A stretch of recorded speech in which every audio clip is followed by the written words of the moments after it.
Hey everyone, welcome to another episode of Video Game Collectors Podcast. I'm Matt Rose. Oh, hey, I'm Josh. Sorry, someone sent me a text message. And we have a special guest today. I'll let him introduce himself. Hey, all, my name's Jeff Master. And, Hey, Jeff. how you doing? Hey, guys. Super stoked to have you. Great. You're a great addition and help in the. We all spend a lot of time in. Why am I the clubhouse? Clubhouse, yeah. Or high-end game room. I mean, I think Yeah. that's kind of Jeff's baby. So, And if people don't know, that's a Facebook group, right, Jeff? Yes. Okay. now you started that, right? Yes. Oh, okay, cool. So if anybody has any issues over there, go to Jeff.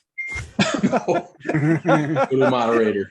I'm sure. I get so inundated with messages and I can't answer them all sometimes. So just, Give him the Josh, don't you run the water group? Yeah, man. So you know how it is, man. People tag me and I just kick people out now. Like I hate it.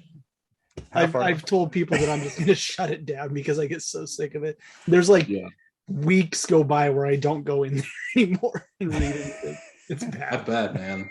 I'll do it for a few days, but I have to check in once in a while. And I have enough moderators now where they bring stuff, they take care of it themselves, you know. Yeah. I mean, I that's have one guy who'll just boot the idiots. And then I have one guy who will do all the, it runs really well. We just did a meeting the other day, a moderator meeting, and I feel like everyone's got each other's back as far as moderation goes. That's good. When you boot somebody on there, does it say who booted you? I think you can look in the the history tab. Okay. You wouldn't be able to see who booted you if you got say you got booted. Okay, you wouldn't be able to see who booted you, but Okay. the admin's good. Okay. I was just curious because I think I've had to before, and I was just like, No, they can't. They can't see that it was you that kicked them out. Oh, okay. And if they figure it out, you can just have them message me. I'll say it was me. I typically just have you boot them anyway. Jeff's having his monster, and I was unable to find any Halo monsters to send your way. Halo monsters. So, I got a Sonic one actually. I don't think it's monsters, but it's some kind of super high caffeinated energy drink, but it's got Sonic on it, and it's like peachy rings or something. It's pretty good actually. But I was at Fred Meyer right after Christmas up here in Oregon, and they had a display for Halo Infinite out, and it was a Monster energy drink display, and all the cans, they were like different colors, and they had a Master Chief on them. It was pretty cool. I took a picture and sent to Matt, and Matt's like, "You should steal it." I didn't say steal. I said you should buy the display. I'm like, maybe if I buy every can in here, they'll give me the display. It was a pretty cool display, but I did not need that at all. Matt needs it though. Yes, he does. I need a bigger house for all this. I bought some Halo Pop Tarts. What else? Halo? Some Halo gummy snacks. I think I'm going to. Oh yeah, Trolley's doing Trolley gummy snacks and Halo actually, which is awesome. I'm Destiny. Yeah. Oh, that's I right. play too much Destiny. I need to ask you about that later. Well. So if you played, I'm just asking now. Screw it. So if you play a lot of Destiny, did you play a lot of Halo before, or any Halo? Oh, okay. Yeah. We basically the way I got started on Halo was I was in the Army when the first Xbox came out, and I had a PlayStation, but I actually traded it for an Xbox. Wow. Soon after it came out, and we would I shouldn't be saying this, but we were in the barracks and we drilled a little hole in the wall to put the system link cable through so we could play each other on Halo from different rooms, so we couldn't see each other's screens. That's awesome. And yeah, man, that system, I love that original Xbox. It was so cool, man. And my job in the Army was I was a firefighter, so we'd be at the fire station, and I mean we'd have we'd have 4-on-4, we'd roll in the big screen TVs. Back then it was the big screen TVs were huge, so you had to like use like 4 guys to move them, you know. And we'd be in the day room and we just face them away from each other, and we'd go at it, and we'd do like, you know, 4v4 Halo and Madden. We do Madden too. Like it was wild, man. But yeah, I played a lot of original Halo. That is awesome. I love Yeah. stories like that. Yeah, it's cool, man. It takes me back, especially if you're just playing just straight 4, you know, 1-on-1, or even teams of 2-on-2, and you're just screen raping people. And Yeah. yeah, We didn't use the internet. We just did the local, you know, like in the fire station, we'd have 8 guys on shift, and you know, 4 on one TV, 4 on the other. We'd just be going at it, man. That's awesome. Yeah. So was it just Halo 1, or were you guys still playing when Halo 2, or? Man, so I was stationed there from 01 to 03. Okay. I'm not sure, when did Halo 2 come out? Yeah, this is sad. Actually, I can tell you. I always forget the exact date because it was right at the end of the year. Oh, my lighting sucks. November Yeah, I know it's November, but I always forget the actual year. 2001. That was Oh, Halo was it? 1. 2001 Yeah, was but Halo, Halo 1. 2, yeah. Yeah, Halo 2. Oh, I Halo don't even think it 2. was out. I want to say it was Out until 3, It was 3 or 4 or 3. 5. Man, Yeah, I'm the collector and I should know, and I'm just. it's all good. But I'm Also- sure, like, I don't know, we just 04. like 11 Halo was 904. so Thank you. Halo was so revolutionary when it came out, man. It was like when you booted it up and you just saw like the world open up after you left the initial part. It was just, you know, on a console, it was just like, wow, Yeah, shit, this is the real deal, you know.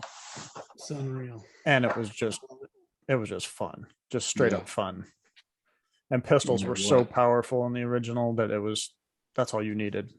Yeah, and I don't think you could have done that on the PlayStation too. I think that there's something about the power of that original Xbox that I don't think that was possible on PlayStation 2.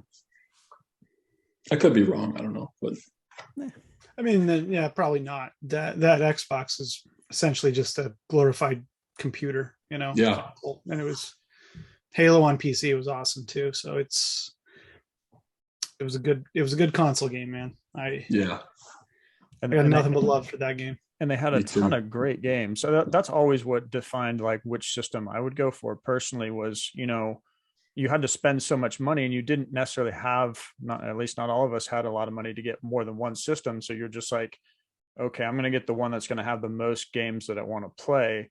And typically that was, you know, the Nintendo, well, PlayStation had a lot, but the Nintendos or the, for me is Xbox. yeah, Yeah. Yeah, it was PlayStation 2 for me, unfortunately. That's what it was. You know, because I was used to it was GameCube really, but you know, the games like Gran Turismo, I was already used to the series. So a game like Project Gotham Racing's coming out. I have no idea what it's going to be like.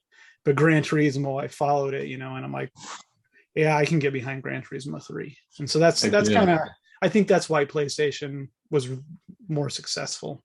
Well, So and- PlayStation, you know, Microsoft didn't have a console out during PlayStation 1. So I remember like the PlayStation 1 just blowing minds, you know, like when I was in not in boot camp, but after boot camp, we had gone to an Air Force base I was stationed at for like 4 months. And it was like a fire academy for all the federal government firefighters. And so they had a PX there, a post exchange. And I remember I bought a PlayStation there in Tony Hawk. And when we had our lunch breaks, it was just everyone would come into my room, and we would try to just, you know, kick each other's asses in Tony Hawk, just switching off from person to person. And man, those are great memories. that game then, holds like, up. Yeah. Yeah. What's that? Tony Hawk That on PlayStation holds up so well. It was when that came along, it blew minds too. You know, it's like nothing we'd ever seen before, really. For sure. Oh. So what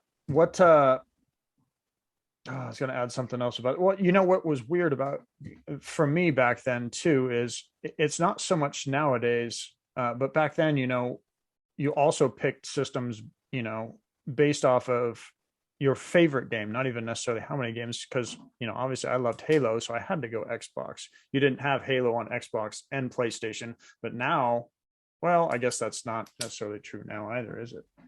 Never But you mind. have Destiny on both consoles. Yeah, they're more open to cross-platforming now than they were back then. Back then it was definitely one-sided, but Yeah, now you're seeing it more on both sides than you did in the past, which is cool. right. And like before, like especially playing something like even Call of Duty, I had friends playing Call of Duty. Like I think Braveheart was playing Call of Duty, but he was a PlayStation guy.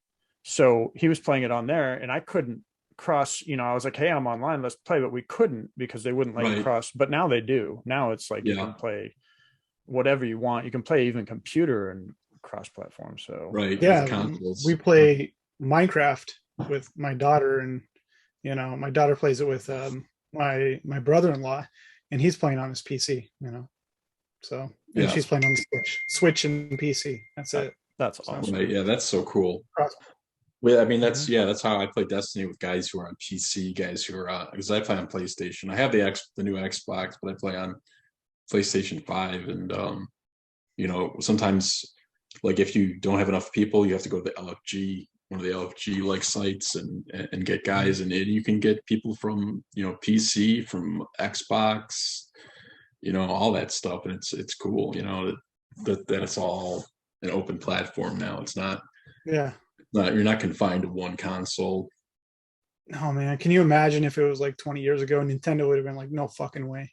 No Oh, way yeah. are we gonna put Minecraft on a Nintendo system and let people with Xboxes play it.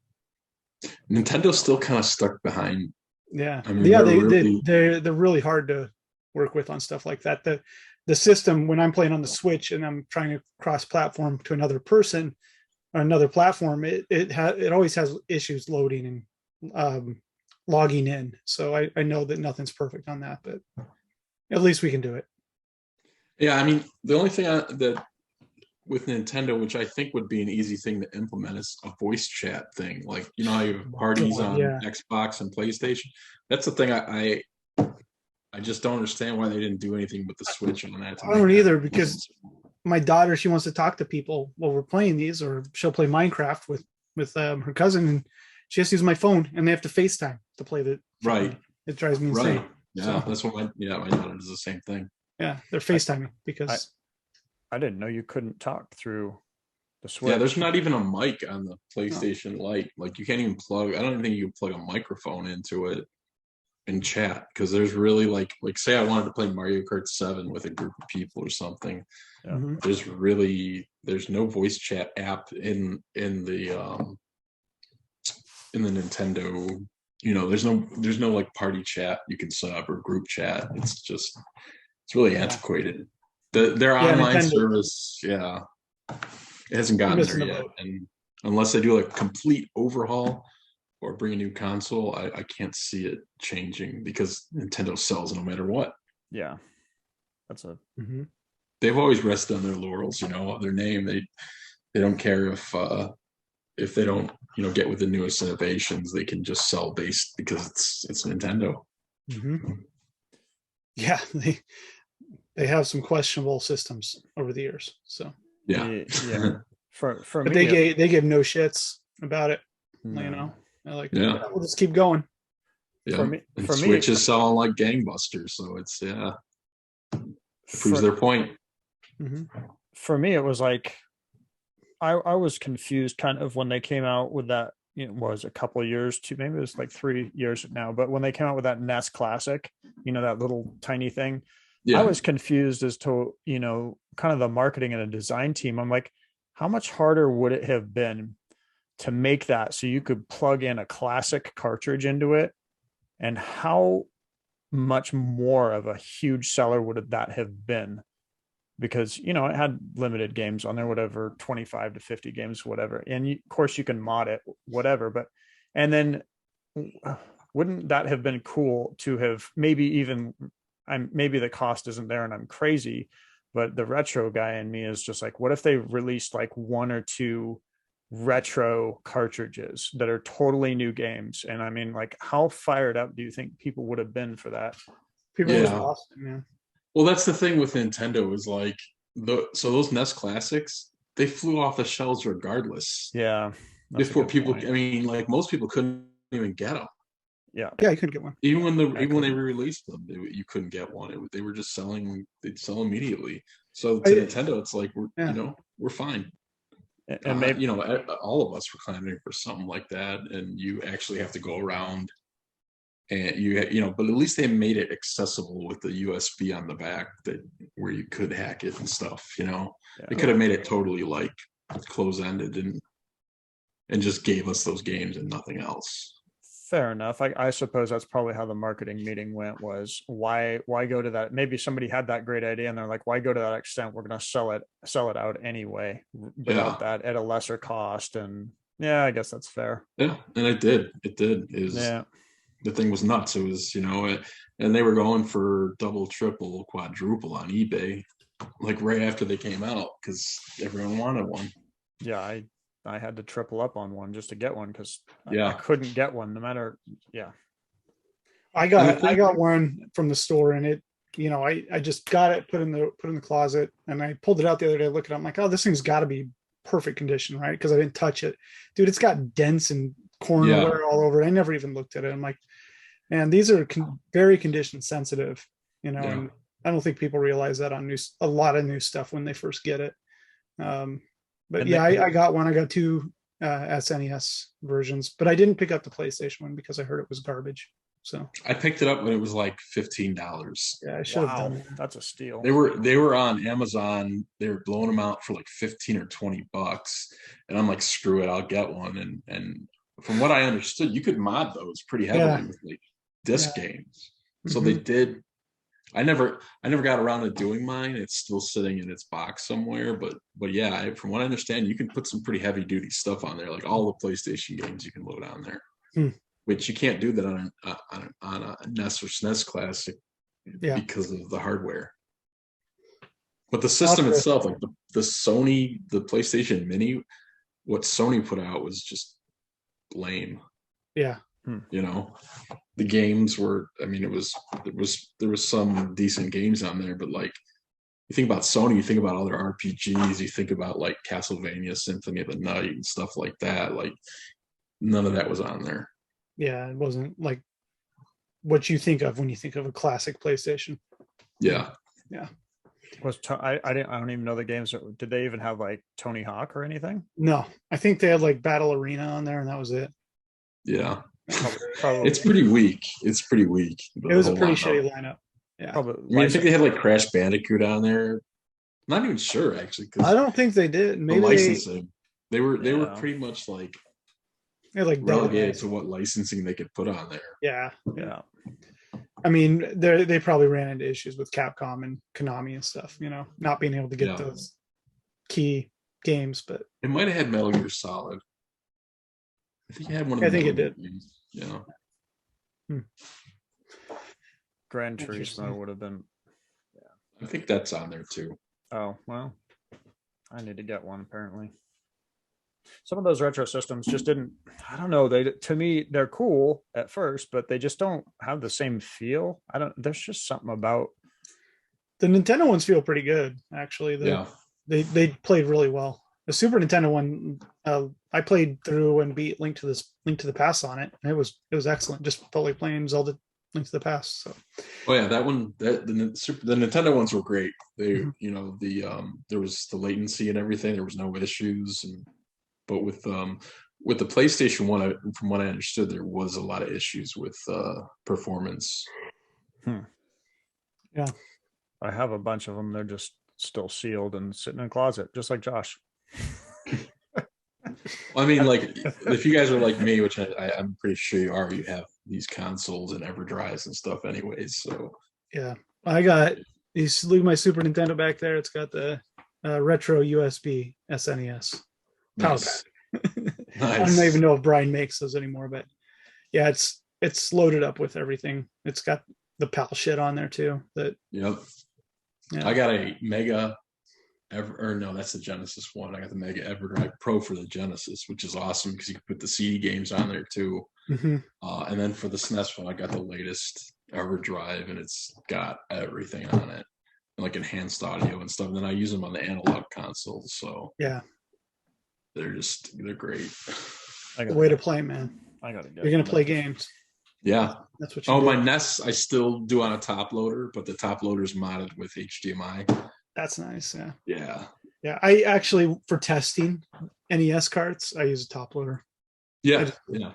It's such a solid machine. Mm-hmm. The only thing with it is it's RF only. Yeah. Unless you mod it. Yep. Or unless you're one of those very few people who have one of the AV ones. Yeah. Brian Parker has one, I think. That's so cool. Yeah, those are neat. Those are real, like factory refurbished items. Those are really cool. Yeah. So explain the AV one now, because I think I just have a standard model. What did they have? You could send them to service centers, and if you wanted an AV on it, they'd mod an AV in, like back in the day. Yeah. There's only there's only a handful that I know that exist. Even if there's a dozen out there, I'd be surprised. Yeah, I only know of 2, and Brian has one. I know, but yeah, wow, those are awesome. Now the Famicom version had AV, but the American version they only put RF in. Kind of like the TurboGrafx, it only came with RF. Yeah, fucking Turbo, man. That's right. Yeah, I love that system too. What's I got to ask, because how did you get started in collecting specifically? I mean, I know you gamed on the base, but did you start collecting before that? Were you where did it all start? So for me, I can't really talk about the collecting without talking about my gaming. No. The first time I played a video game, my dad was he would play in the arcades like Pong and stuff like that back in the 70s, Pac-Man and all that. But one day, I think I was about really young, 3 or 4, and he brought home this Telestar machine from Radio Shack. And he hooked it up in the basement on a black and white TV, and it was 6 games built in, and you had 2 paddles, and all the games were tennis or hockey or tank or Pong. It's basically the same thing, but just seeing that, wow, we can control this on the TV with these things. It blew me away, and we never bought an Atari, but I remember having one at some point. Maybe my mom got it at a garage sale, but the gaming thing, and then of course we had an NES in we got one in 86 or 87, and that was just that all be all. Now for the collecting part of it, I've always been even as a little kid, I kept everything when I opened the game, I'd open it carefully, keep the box, all the contents. And the reason I was like that is I grew up in a collector household, kind of. My mom collected dolls. My dad was into sports cards. He actually found all his cards from the 60s up in the attic of my grandmother's building in Chicago. So he would take me to the shows. Back then they were every weekend. You look in the back of the Beckett magazine and it would tell you where to go. And so I was collecting cards with him, and he was trying to finish up some of the sets from the 60s. When we got the NES, I'd keep the games because I knew if I wanted another game, I had to sell the ones I had. So I would my mom had garage sales pretty often, at least once a summer. And if I wanted to get a new game, I had to sell my old ones. And I was actually I made a little showcase and I put it, at the garage sale, and I had boxed games in there, my Super Mario Brothers 2. After I beat that, I put it back in the box and sold it at the garage sale for $25 or $20 or something, wow, unheard of. And I knew at that point, I could sell 2 or 3 games and go get a brand new one. And collecting came a little bit later. It probably came when I started collecting was early 90s, I'd say, TurboGrafx and stuff like that. And I went all the way from like that era till I left for the Army in 99. And in 1999, I was gone, and my parents had moved, so everything I had got like lost in the move and whatnot. And I came home, and I was still working for the military as a federal employee, but I had a little bit of money, so I started buying back the stuff that I wanted. And this was about 2003, 2004, and I just wanted to have the absolute cleanest copy of every game, boxed and all that stuff. And the first set I really went after was the TurboGrafx, Nice. Which was pretty insane because those boxes are so thin. And I went after that one, and finding the boxes in mint condition was no easy task because they're so thin, they get creased and damaged, and not to mention most people toss the boxes because they have a jewel case inside. Yeah. But yeah, I had a TurboGrafx when it was, it was about 94, I think. Mm-hmm. And at that point, I mean, we'd got it used. My dad got it used, but all the games that were with it, none of them had boxes. I mean, people threw them away early. That was it. Yeah. They didn't keep that crap. So yeah, nobody did. Oh man. My TurboGrafx, I busted the controller pin off into the console, and then we sold it. Yeah. Yeah. Fucking system. I did like the system though, but we got rid of it. Aw. Oh well. And just a one controller plug in, and you had to buy the 4-way adapter to get more players if you wanted to play 2 players. Yeah, it was a lot of steps. Yeah. I just for me, the reason I was in at TurboGrafx, and I got one at launch because I saw it was coming out and NEC was putting it out. And living in Chicago, when we were driving, say we drive up to Woodfield Mall in the suburbs, we passed the NEC building all the time. And oh wow! Soon after it was announced, we had like events going on where they were promoting it in the area. Like haunted houses, they give away like this treat bag with Splatterhouse stuff in it. And you guys have seen them, like the stickers and the shoelaces and stuff like that. They were doing all sorts of stuff in my area. And yeah, so it once I saw they were on those little cards, and I was like, that's a 16-bit game on like this little card that you could also use in the portable system. It was just like, I was sold. I mean, I had an NES before it. I also got a Sega Genesis. But yeah, TurboGrafx really, I've always kind of rooted for like the underdog systems, and just I like the edgier like stuff that people really don't talk about as much as like Nintendo and stuff like that. I don't know, like I liked playing that stuff that was different, and the games on the TurboGrafx were perfect because you had like year one, you had like Legendary Axe, which was just awesome, Alien Crush. A lot of great games that you just couldn't play anywhere else. Splatterhouse, Sidearms. Yeah, there's just so R-Type many, too on there. Yeah, R-Type for launch. And you can look back there and really Magical Chase, man. Yeah, there's 94 Hue card games, and I'd say over half of them are good, solid games. So for its whole library, it has probably a higher percentage of really good games than any other console I can think of. You think about NES, there's like what, 650, 700 games or something like that licensed. I mean, 200 are good. 200 are good, yeah. Everybody always talks about that's a good point. People are like, oh, unlicensed is just shit. I'm like, have you played more than half the NES library? It's not that good. Like, yeah, there's straight garbage on there. Like, yeah, there's some really good unlicensed games too, but people always Isn't Micro Machines one of the? It's a great Micro Machines. Oh my god, I remember renting that game and just It's fun. My dad got into it with me. Oh man, we went at that. We must have re-rented it like 10 times. Yeah. Stunt Kids is great. Like Codemasters, Comerica made good games. They did. So when you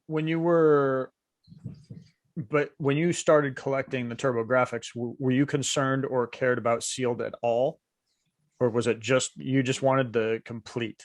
Did seal matter if you found a sealed? Yeah. I mean, if like a lot of times when you're in the hunt for the best condition stuff, yeah, I would buy the sealed one if it was all that was there. Or if I just couldn't find a nice enough CIB, I'd buy a sealed copy. Yeah. And that's how I ended up with the probably 3/4 of my set is sealed, at least. Sweet. I mean, that's just been from being meticulous about it and getting the best condition copies. Sweet. You got a seal taking it to the hoop? I do have a seal taking it to the hoop. I got the black box games, which are the original like 23 games or something. They're all sealed. I have every single one of those sealed. Just awesome. Pretty cool. That's a nice set. It's like, it's kind of like the NES black box games, but not as valuable. But probably equally as hard to find. Yeah. If not harder. Yeah. But yeah, like as far as seal stuff goes, for me, it was always cool to buy a game that was sealed from 20, 30 years ago. And have it like this was how it was in the store. Like it's always appealed to me, something sealed, like baseball cards. Like if you could find a pack from the 60s unopened or something like that just speaks to me. It's so cool. So that's I would buy sealed oftentimes for even NES and Sega, just because I thought it was awesome, and it wasn't too much more than a CIB back then. Were you specifically like hunting these in the wild? Were you eBay? Was it everything, or like where were you? I didn't get into eBay until 2000. I think my eBay account's from 2000.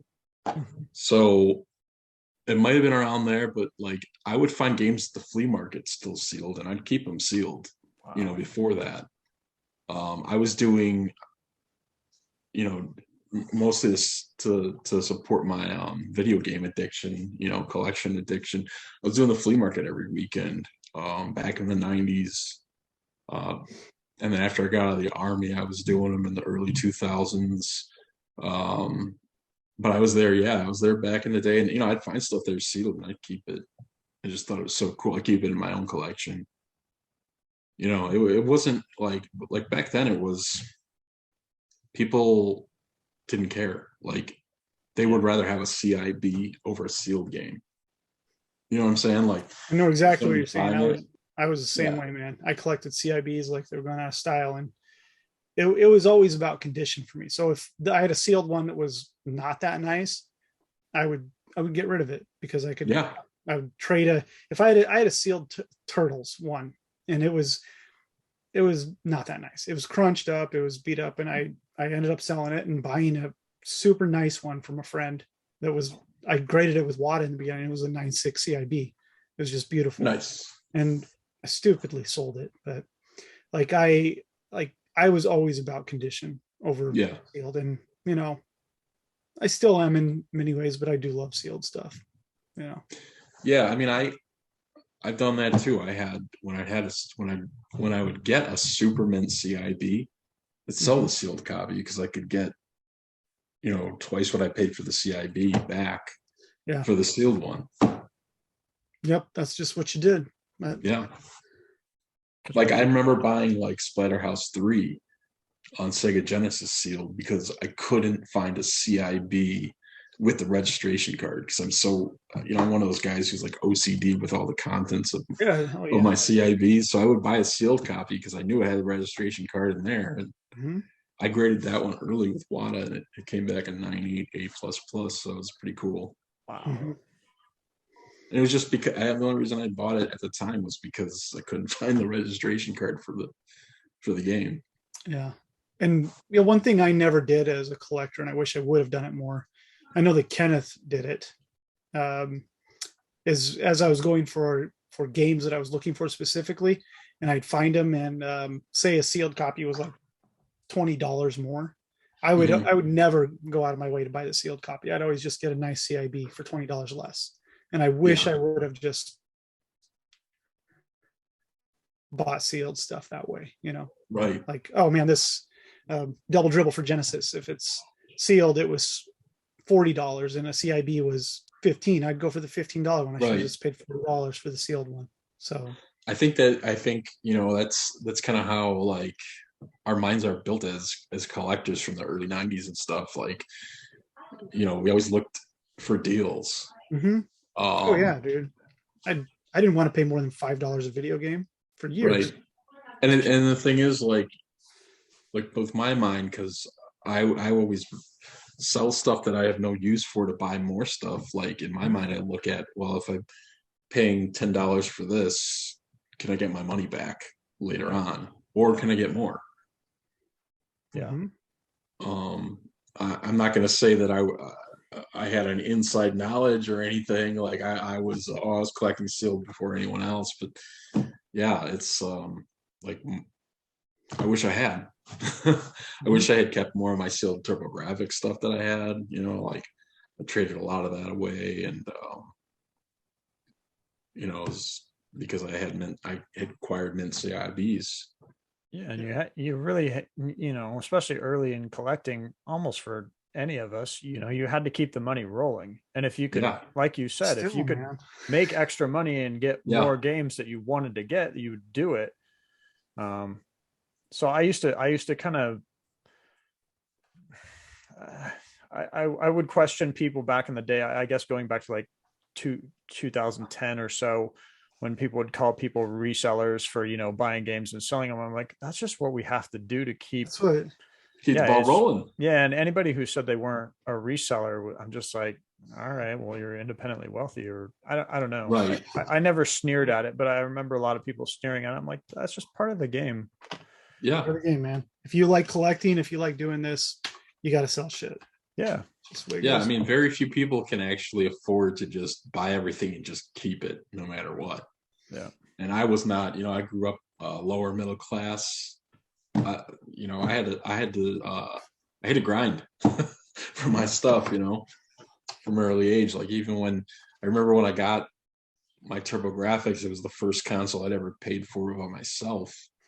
And I knew what it was going to cost me before it came out. And, I mowed lawns and sold other games I had and just grinded, sold sports cards. I was flipping cards back in the day.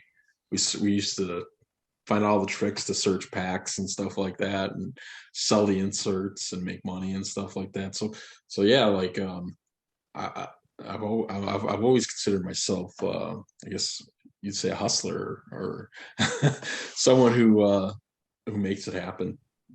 Nice. I like it. It's kind of, yeah. Now I know TurboGrafx is, like, when I think of you as a collector, from my knowledge of what I know, I think of TurboGrafx first, but I also think of how did you get into like Neo Geo? Because I actually don't know that story. And then of course Genesis. Those three, like when I hear your name, those three ring in my mind as to like what you like. That's a good question. Neo Geo was like, okay, when TurboGrafx came out in '89, the Neo Geo came out not too long after, and God, did I want one, because I grew up in the arcades, and when this new console was coming out, there was going to be in the arcades, yet you could play the exact same game at home on a system. Yep. It was like no brainer. I wanted that, and I'd go into the arcades and I'd see Baseball Stars running. And like Baseball Stars on NES is like my absolute favorite game.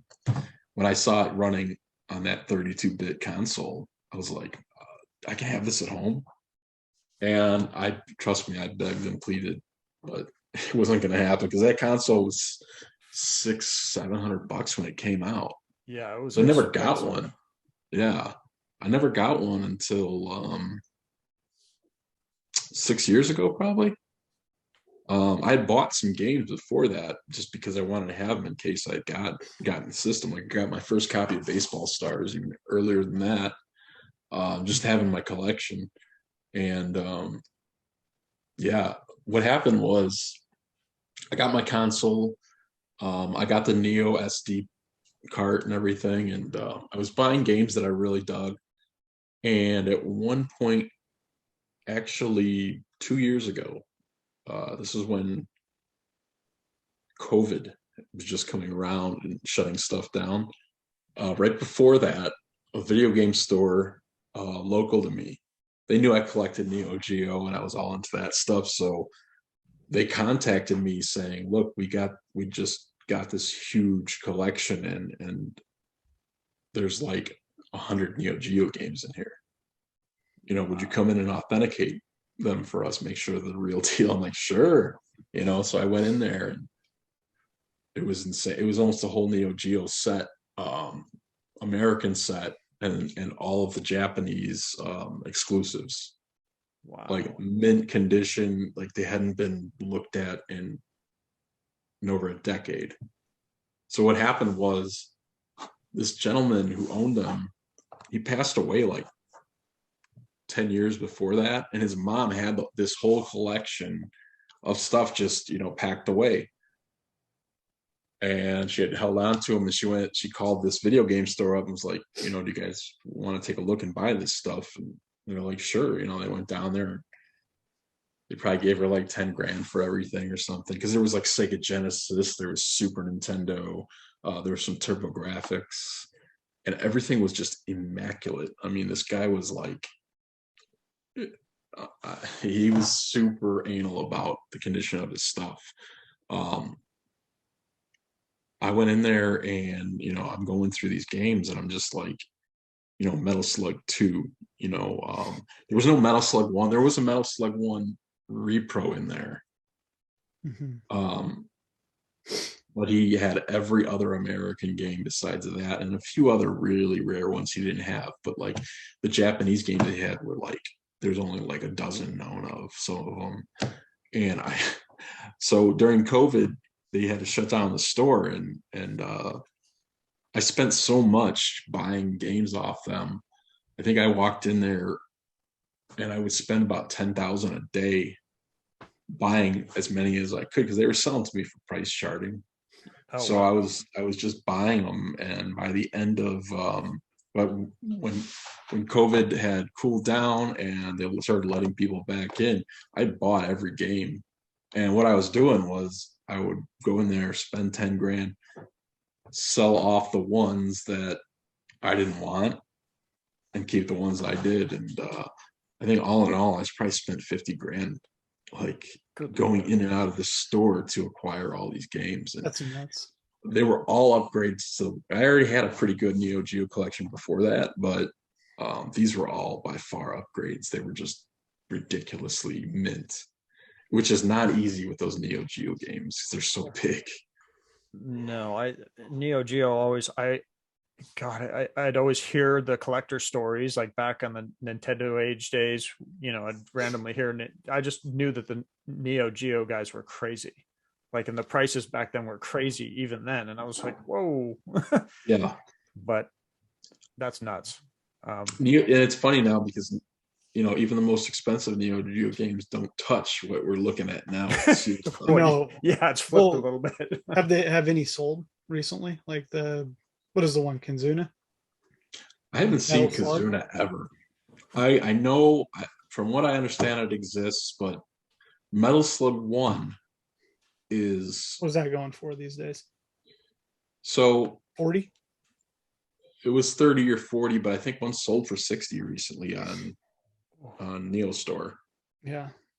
I had the biggest one I had was Turf Masters. Yeah, that was one back, I want to say like 2004. I think one sold for a shit ton. Yeah, like Turf Masters has always been right alongside Metal Slug as the two rarest American games Mm-hmm. and the most popular.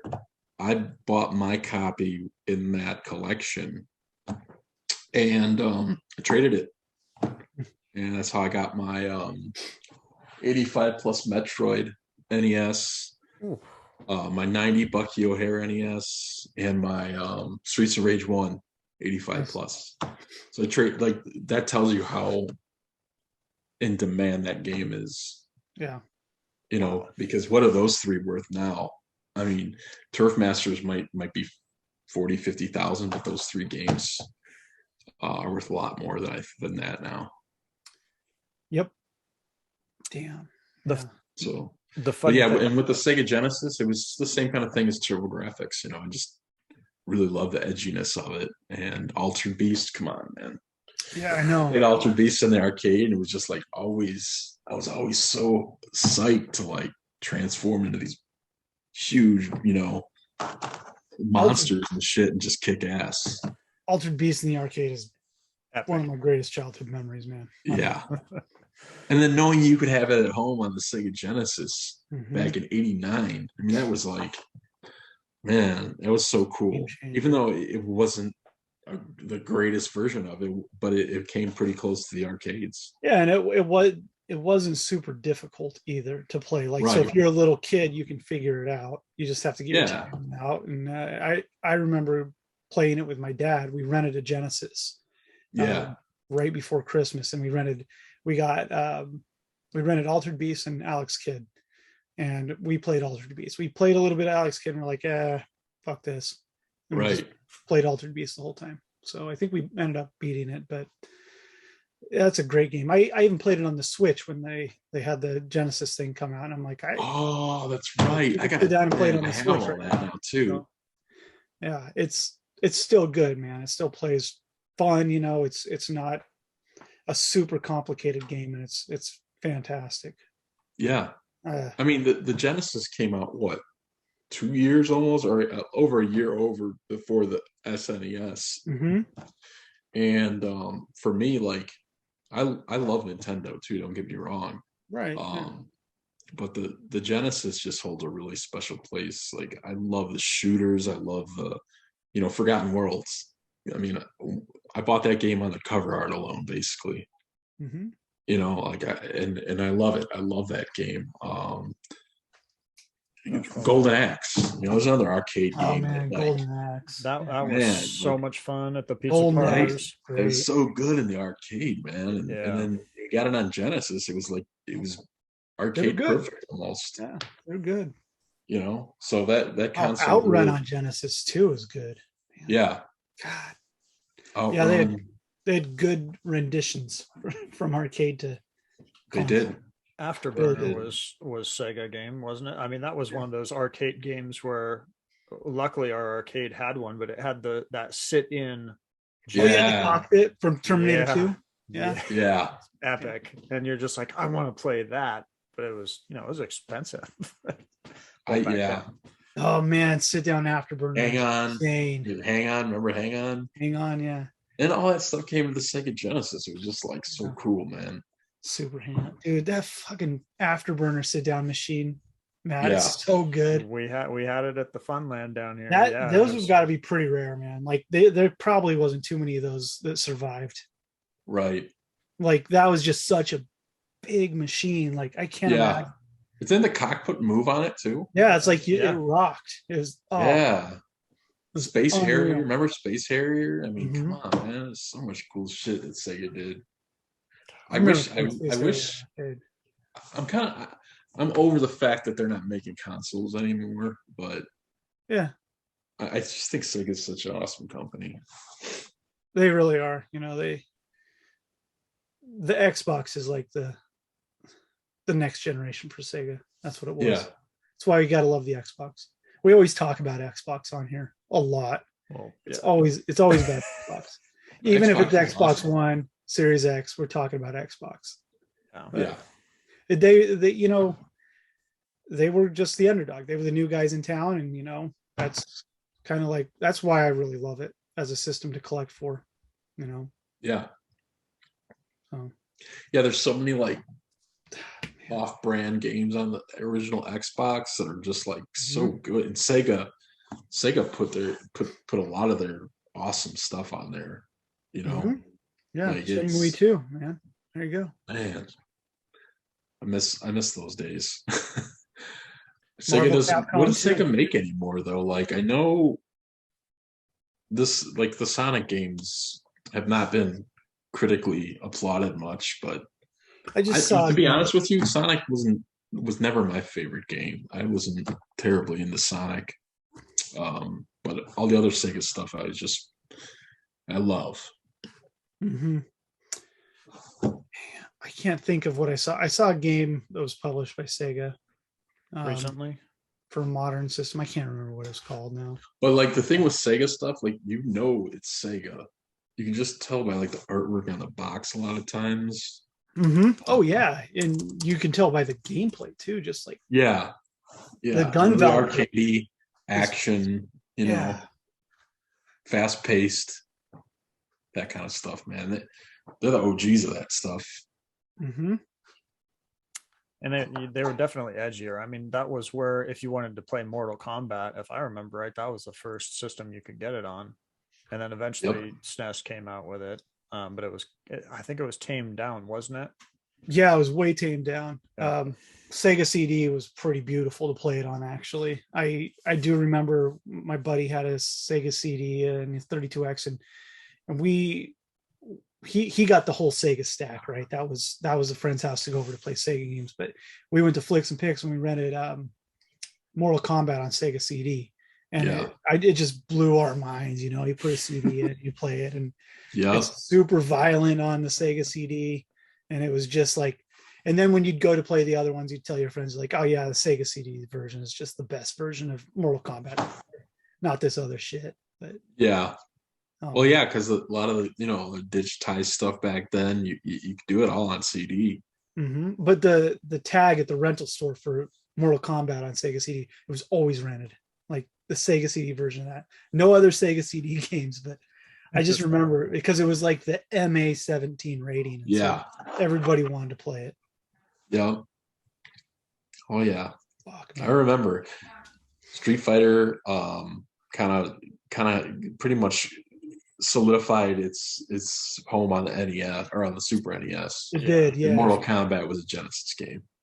Yeah, we same thing was that we played. There was one weekend we went to the video store and we rented.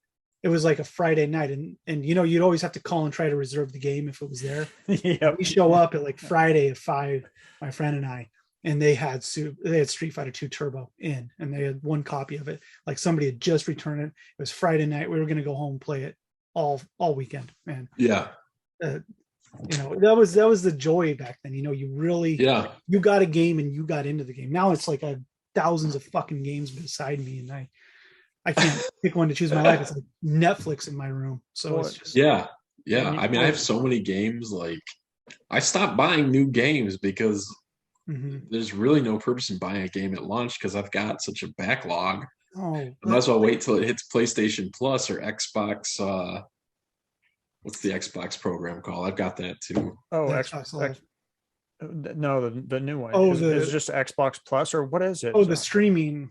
Yeah. But you get all the Xbox. You get I got Halo Infinite free. Game Pass or whatever it is. Yeah, Game Pass. Yeah. Nobody's really gonna understand like what it was like. Like we can sit here and be like, what was it like to rent a movie? Or go to the movie theater and everything was on the rent. The same thing with video games, man. Like you got that game and you appreciated the shit out of that game. Oh yeah. Like my kid's like, I want to play Splatoon. I'm like, okay, I'll take 15 minutes and I'll download. And that's what we do. Right. It's funny. Yeah, that's a shame thing. It's a shame about the physical media and stuff. And I know we go into this heavy, but I'm always going to be a physical media guy. Yeah, me too. I use digital stuff on like my Switch because it's just more convenient. But I have all the physical copies too. Dude, I'm so bad. So I'll download a game, and then after I've downloaded it, it's on the system. I'll go and buy a sealed copy at the store when I'm at yeah. I got to get a copy. Yep. I'll buy two just in case. Because you got to sell one for profit. I got Switch games over here where I have 2 copies. I'm like, I might open one, but I'm gonna keep. Yeah, me too. I think I've got three of some games. Like when the new Cruisin' game came out, I bought like 3 or 4 copies of it just because I thought it was so cool. Yeah, my wife looks at the Target receipt. She's like, "What'd you spend $300 on?" I'm like, I got I'm sorry. Yep. It's Oh, different, I man. hide those receipts. No, it's just different, right? Like Yeah, $300 is so much money. Like it still is a lot of money. I'm just it is. blowing it on fucking video games. But now we're looking at like, when you want a sealed game, it's crazy nowadays. I know. I was gonna bid on that Double Dragon on eBay today. Did you watch that for Master System? Yeah. She had a big rip on the back of Yeah, it it though. did. Yeah, I had a top bid of $1,200 and I hit it right before, and then it just took off. I think it's sold for What did it go for? 1,500 or something like that. Yeah. Did you see Ernest Evans went Yeah, for like what $3,600? How much? Let me see. 3,600. It went for over 3,000. Oh my god, Bucky had one on eBay forever. I don't know if you remember that. It was like I have to 31.51. Ernest Evans. I bet Wade bought it, right? Yeah, it was one of those, or maybe I don't know. It's pretty mint. There's a beautiful copy. The baseball simulator on NES looked really nice, and it That's sold 2,000. I went for 2,000. $2,000. But you know what I got? I got the art type. The what? The art type. Let me see if I can focus this in. No. There's an art type for Master System. It's like, oh, I saw that. Okay, you bought that? It's mint. It's like, it's gorgeous, and it went for 400. I was the only bidder. I was watching it. I forgot. Yeah, that's a good one. I was stoked. I put my bid at like $700 too, and that's nice, man. I got it for 400. You know, there's a VGA Enduro on eBay right now. I want to say it's an 85. That game is really freaking rare on Master System. Yeah. So I got a raw copy I need to grade, but I love Master System stuff. Me too. It's such a cool system to collect for. A lot of it's really so great OG. games. Yeah. Like you're talking about games from 86 and 87 and stuff. Dude, and like the production numbers on Master System games compared to like NES at the time, it was like 10 to 1, man. Like there was 10 NES games to 1 Master System, if not more. And my whole time as a gamer, there was only one place ever, and I think it was just an anomaly they had it, that rented Sega Master System games. Yeah. I've never actually come across a Master System game that was a rental. I don't think. Never had like a used one or anything. Universal had them. Universal did? They did very short period. Like they had just a couple of games. I don't think it rented that well, so that I think they just tossed it away. Nobody had the system. Man. Like the way it was for me is this guy had a rental store, and I think it was just his collection of Sega Master System games that he was renting out. And I didn't have a Master System, but when I got the power base converter for the Sega Genesis, I wanted to check the games out, Yeah. And I went in there, and the guy was like, he was very possessive of them. Like he had a book that showed all the games he had. He made like little cardboard things or something. You could flip through the book, and I'd be like, well, I want to rent that one. And he'd say, no, you don't want to rent that one. Nah. I was like, yeah, I want to rent that one. Not it's the out. game you're looking for. Yeah. Yeah. And he's like, oh, it's out. Okay, well, how about this one? No, that's out too. And I knew damn well no one else was renting these things. Yeah. Oh man. We got a used one. That's how we always rolled. And it came with Double Dragon, and that was the only game we had. And I remember I played it with a friend because he had Double Dragon on NES. I'm like, hey, my dad just got the system, brought it home, and it's got Double Dragon on it, and it's 2-player. He's like, what are you talking about? I'm like, yeah, you can play 2-player at the same time. And he's like, no, you can't. I'm like, yeah. So he comes over after school, and we played it like crazy. Like the Master System version of Double Dragon is like superior to the NES. Is it? Oh, it's so good. Man, I gotta check that out. I got it on my EverDrive. 2-player co-op, man. It's fantastic. So that's awesome. So I've always liked the cover on it and stuff, and I was really looking at that copy. But then when I saw it had that big tear on the back, it kind of like I probably would have paid $1,000 for it, but they just don't come up often. I have one. It's a 9.2 A++. It's gorgeous, but it's got the case sync to it. Yeah. And it's Oh, speaking of that, I just got. Where's that one game I got? So I have to say, for Eric's sake, to you, Josh, so you blew it. It's around here somewhere. that's I got that Arnold Palmer golf for Sega Genesis, yeah. which I'm so stoked on, but it does have that sink in it. But Yeah. other than that, it's gorgeous. It's probably, I don't know how they're going to knock the sink on it for grading. Did you get a Forgotten Worlds? They've been hitting sinks. I did. I got a Forgotten Worlds. Okay. And it's got a little slit on the bottom, so it's probably like, I'm hoping it's 85 plus. God, I wanted to post another Arnold Palmer. I want one. He only posted that one. It was funny because when I got it, it was $75. Yeah. And it was sitting there. Like, whoever was buying the other ones just wasn't like, hitting the sport. I don't want Arnold Palmer. I was like, whoa, I'll take that, bro. That's a steal. I got that game's so rare sealed too. It's like it's an 89 launch game. Yeah, man. Wow. I got one of the World Soccers. Yeah, me too. It's one of the nicest games I've ever held in my hands. It's like gorgeous. Yeah. I just pulled them out of the case fresh. It's like a 95, right? Beautiful. That's how mine is. The beautiful copies. So, yeah. I'll be curious to see how maybe they're listening to a lot of, I know the grading's gotten a lot harder than what it started off with, at least WADA style. I wonder if they're being in California. I think VGA too has actually, like, they have, people are shaking their harder. heads and stuff. I've heard. I haven't submitted anything. I was talking to, who was I talking to? Eric. Yeah. And he was like, he told me he sent in like a case of Baseball Simulator, and I think he got 85s is what he was saying. Oh, yeah, for real? Mm-hmm. Man, he was like, I don't understand. I think it's just I sent in case fresh games too, and I was getting 85s. Like, they're flawless. I don't know. I can't find anything on them. They don't have like scuffing or scarring or anything, and no box creases. They're just 85s, which 85 technically is still near nice mint game. plus. Yeah. That jacked up Castlevania that was on eBay, that's not a nice game. The one that Munchnik posted up for sale today. Oh yeah. I mean, I should have bid on it. I don't know if I would have won it when it was on eBay. I think that's the same copy, but I saw him put it on Facebook. I was like, I think it was on eBay, and I was watching it. It was with another sealed game, sold. But yeah, that's like what a rough condition game looks like. Like 85. Yeah, I think for the most part. My Castlevania was original, from what I understand, it was an 85, but it's gorgeous. It's a 9.2 A plus now. The guy who I bought it from crossed it.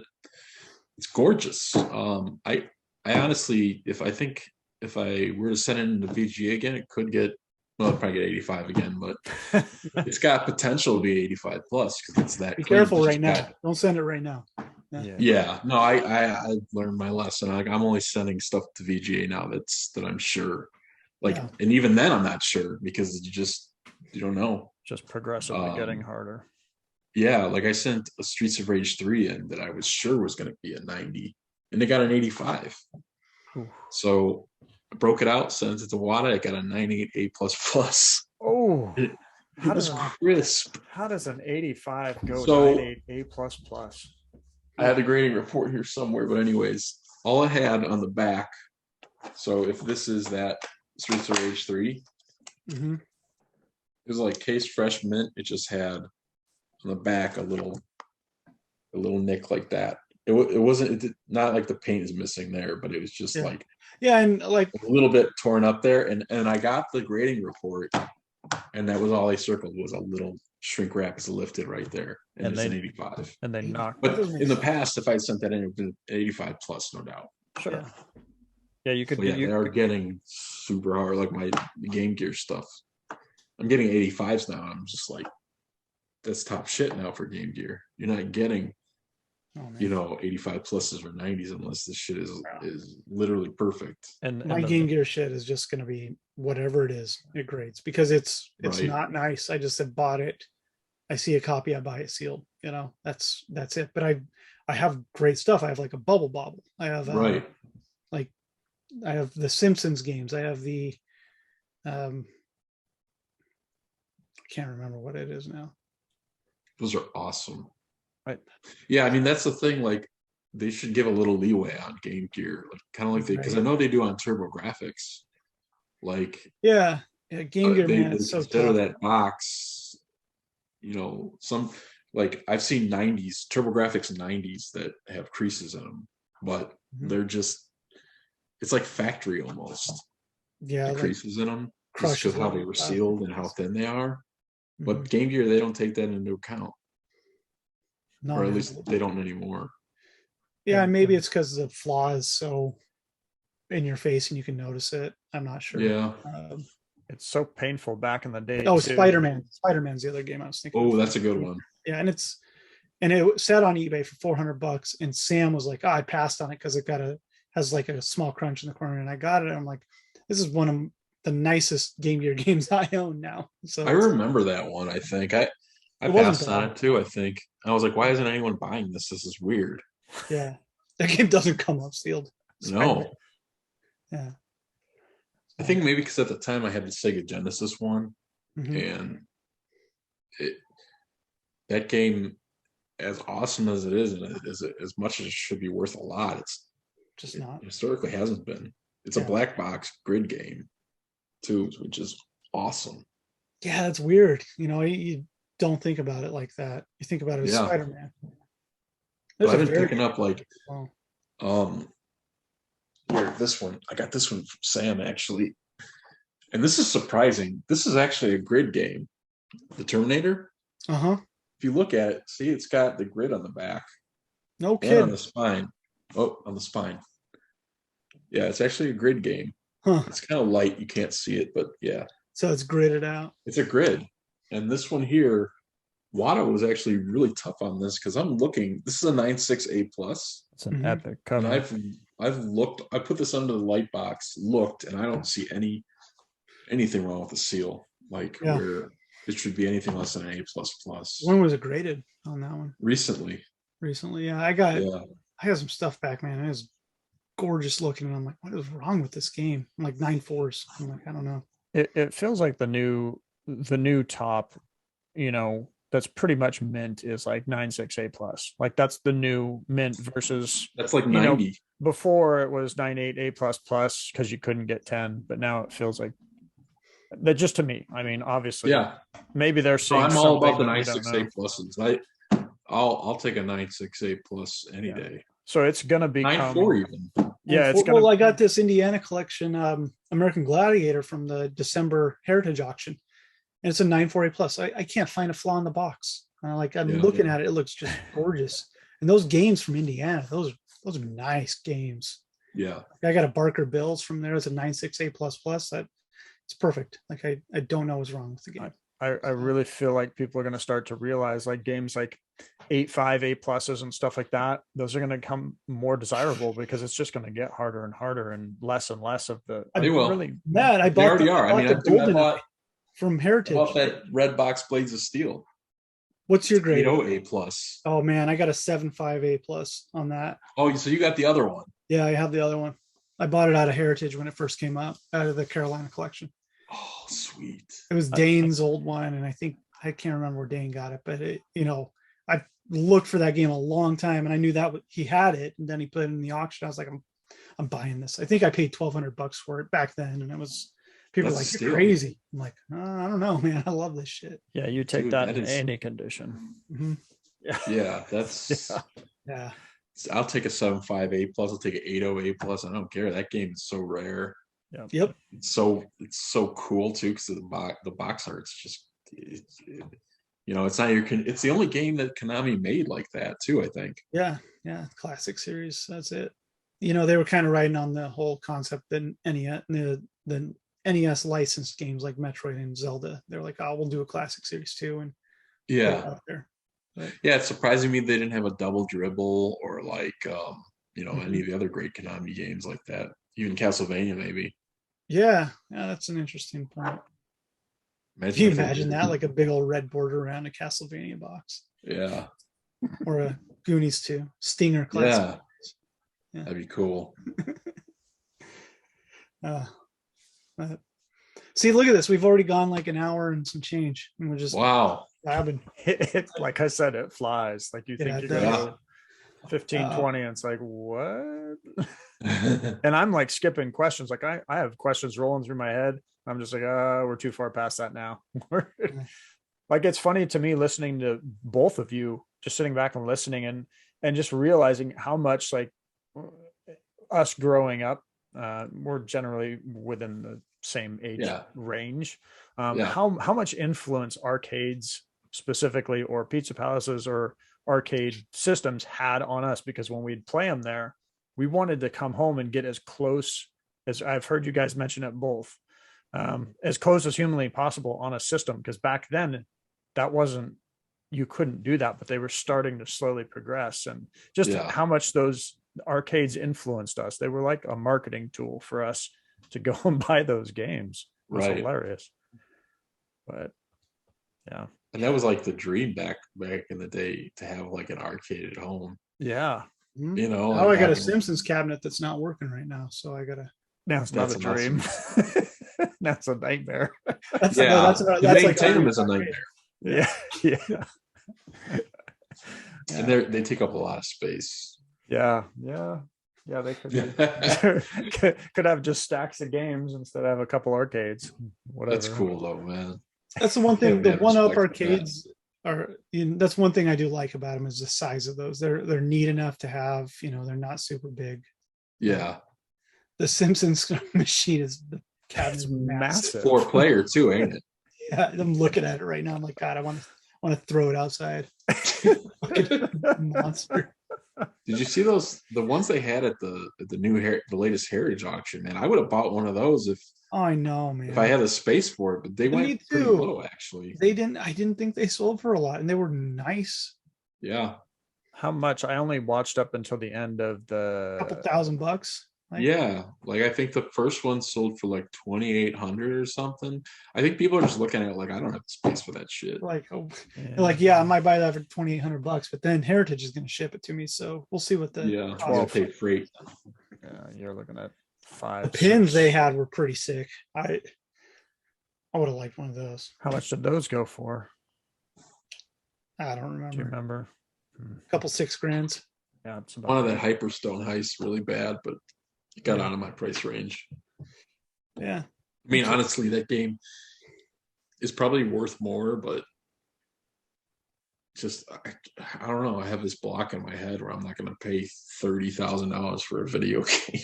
I'm not going to pay it for that game. I'll pay it for a game, but I mean, Hyperstone Heist, right? Like, I get it. I played it, but Turtles in Time or get the fuck out. Right. Yeah. For me, it's Hyperstone, but still, like, I was looking at, if I want to get out, if I need to get out of this game at some point, will I be able to? That's the point, right? Like, like the guy that had the Turtles in Time that just kept, he had at $320,000. Yeah. Oh God. Like I have a 7.5. Like I'm fine with that. A made in Japan one, not a Majesco garbage. Right. But if I spent $30,000 on the game, maybe, but the price, because you could probably flip it for double that if you had to get out of it. Yeah, but I mean, he ended up. That's always being smart about it. Like, what's that? I think he ended up trading it. Yeah. Yep. Yeah. That's a god game, though. I love that game. Turtles in Time. Yeah. And 968 Plus is pretty crazy on a SNES. Yeah, dude, I've had games that I sent in. I'm like, this is gonna 9.8 for sure. 9.6, 9.6, 9.6. I'm like, God. Like, I had Earth Defense Force, perfect condition. It was 9.6. I love that game. Yeah, it's like a by the numbers shooter, but it's so cool. It's a cool game. You mean you don't get favoritism in grading, Josh? Yeah, where's the joke? Where's the third amigo here? Where's Dennis? Just grind him. It's right. Anybody who ever says that, whether you're friends with Dennis or not, no, we do not get favoritism. No, I want the right either. They wouldn't do, and nobody would do that, right? Like, hopefully, but people are dumb. thinking wise. They think things like that, but nobody's going to ruin their reputation on something like that. Right. So it's ridiculous. I've never openly been accused of that or honestly heard it, but I've heard random jokes and I'm just like, no, I'll show you. Yeah. Show you the grades of my games. Yeah. You think mine are that much better than yours? They're not. Yeah. I did that 50 game Xbox submission and they're like beautiful games, like just one of each from this collection I got. And I got 2 9.8s, 3 9.8s, and one's a B plus. I'm like, what the fuck? B plus 9.8. I'm like, God damn it. But well, at this point though, the grading, like they have multiple graders there now, I would assume. Yeah. Yep. Yeah, so it's not you're not getting everything graded by Kenneth anymore. It's like, who knows who's grading your stuff now? Yeah, maybe they especially now they're in at PSA with PSA now. Yeah, man, those 9.6s on the Xbox games, I just don't want. It's hard. I got a lot of them though. I'm like, it's hard to understand. Like most times, 9.6s, 9.8s, you can't even tell anything. It's like modern. It's really hard on modern. It's like a slight adjustment in the sleeve in the game. Yeah, like if the insert's a little crooked, maybe, but yeah, it's something we wouldn't normally look at. But I would keep 9.6s because I'm telling you, I've collection. Halo's been my main collection for. I just don't have the room. 12 years, and I get 9.6s all the time, and I was condition freak about them. Yeah, and that's what I get. So 9.6s. You're doing good. I got a 9.8 plus Gun Valkyrie for Xbox. I'll keep that one. That's awesome. Yeah, but then the rest is just 9.6s, and I'm like, gone. That's classic Sega right there. Yeah, I know. That's exactly what we're talking about. Like that game is a great game. What I was going to ask you guys. So, you guys actually started this show with Dennis, right? Yeah. Yeah, we did like an episode of Dennis. We did 2, and then the one didn't make it. Well, we got busy. We did 3, and 3rd didn't happen, and then and then Matt were like, we're just gonna do these. So Dennis really isn't on the show. I think it's great though. I think it's awesome what you guys are doing, man. Thanks. When I started watching it, I watched a bunch of episodes because it's fun. It's fun to see different perspectives from different collectors and stuff like that who are around here that you may not know otherwise. Yeah, we wanted to keep it different, trying to mold it around or be like somebody else. It's just like, let's just do our own thing. And at the time, I can't remember, did we start it when COVID happened or right before? We just wanted to have fun and just talk about collecting. That was the whole premise. And of course we knew we had tons of friends, they were all collectors, all from Nintendo age and from wherever else. And it gives everybody, yourself included, kind of a platform to record your stories and, some of those experiences and the information too, because, places like Nintendo age where we had a lot of that information is gone. So it's like, what can we do to share people's stories, the experiences, and some of the knowledge? And videos of nowadays is a great way to kind of collect that information and put it out there.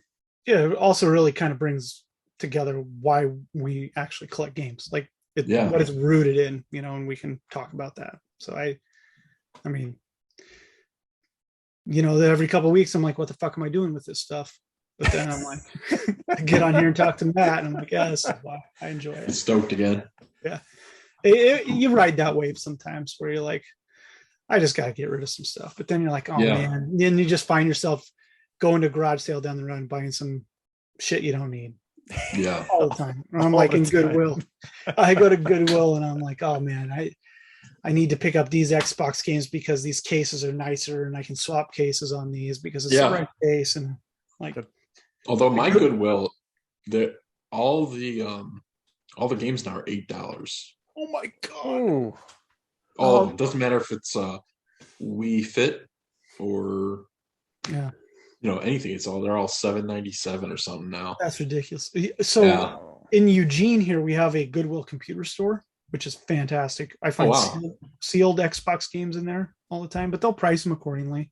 Matt's seen some of the great shit I pulled out of there, but really, and what they do is all of the county that I live in and some surrounding counties, they send everything there that's computer video game related, and it gets to go in their store before it goes online.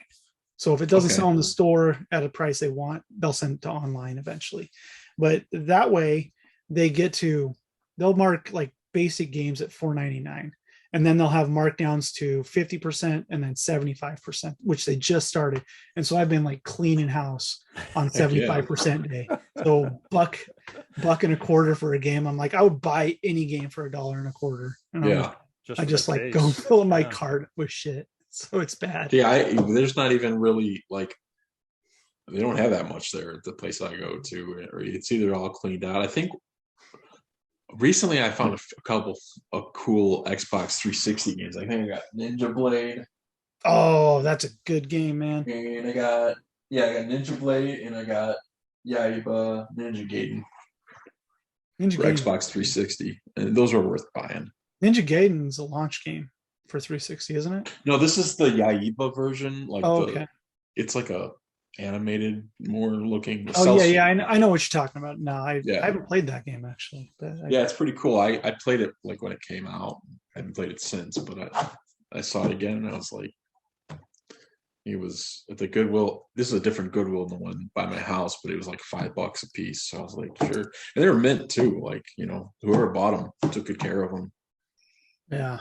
Yeah, Ninja Blade is really good. The disc looks like it's been used as a coaster, Mm-hmm. Like, man, yeah, these were nice. Oh man, yeah. We played Ninja Blade right when it came out. I'm looking at it on Wikipedia, but my buddy had an Xbox 360. I didn't actually. I didn't get one until 2K10 came out. Yeah. But we played this when this first came out. I love this game. Yeah, it's a cool game. Man, April 2009. That feels like so long ago. Josh, yeah. When are we starting our? I wouldn't watch it personally, but I know Josh just got an Xbox, and he was talking about us streaming some of our gaming and just watch epic failures go at gaming. That'd be good on Twitch. But yeah, I want to stream old games, Matt. Stream what? Old games. Oh, that'd be so much fun. Yeah, just streaming us play. Can we? Yeah, can we? Get maybe you can do it on some virtual console. Do an emulator on an Xbox for like NES games and stuff? Is there must be. Yeah, and then we could like play it. Yeah, I mean the original Xbox you could. Mm-hmm. I mean, that was one of the reasons why the Xbox was so great. You could hack those things or mod them and play and have, because they had a hard drive where PlayStation 2 didn't have a hard drive built in. Yeah. Yep. Xbox had the hard drive, so you could put, like, I had every NES games on any NES game, every, a whole bunch of games on my Xbox back in I think I got mine modded in about 2003. The guy did it, and it could also play burnt discs and stuff like that. It was crazy. That'd be something, Josh, if we were streaming, playing like Mario Kart, like we'll bring guests on and we're like all playing Mario Kart. Just stupid stuff like that. That'd be fun. I'd want to do Ring King. That's what I want to play. Ring King? Yeah. Yes. Dude, I love that game. Or ice hockey. Much as it was so annoying playing it when I was a kid. It's a good game, man. It is. I gotta try it. Back to the arcade, like Ring King's arcade game. Yeah. Yeah, I got, like I said, I've got every game on my NES. And maybe half of our memories stem from the idea that the good version of the game was actually the arcade version. Yeah. Because the NES version in our childhood. The NES version, if I remember correctly, on Ring King was pretty sluggish. Yeah. Yeah. It is. But I remember playing in the arcade though, and they're never as good as you remember them. Right. Altered Beast was, though. Altered Beast really was. Yep. It was more Rise from Your Grave and not Rise from Your Grave in the arcade, Yeah. The Genesis, it was Rise from Your Grave. Yeah. Working with different sound.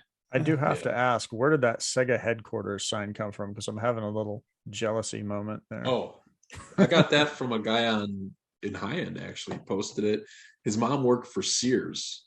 Mm-hmm. And that's an original, that's an OG Sega sign, because I don't know if you could see it in the video, Yeah.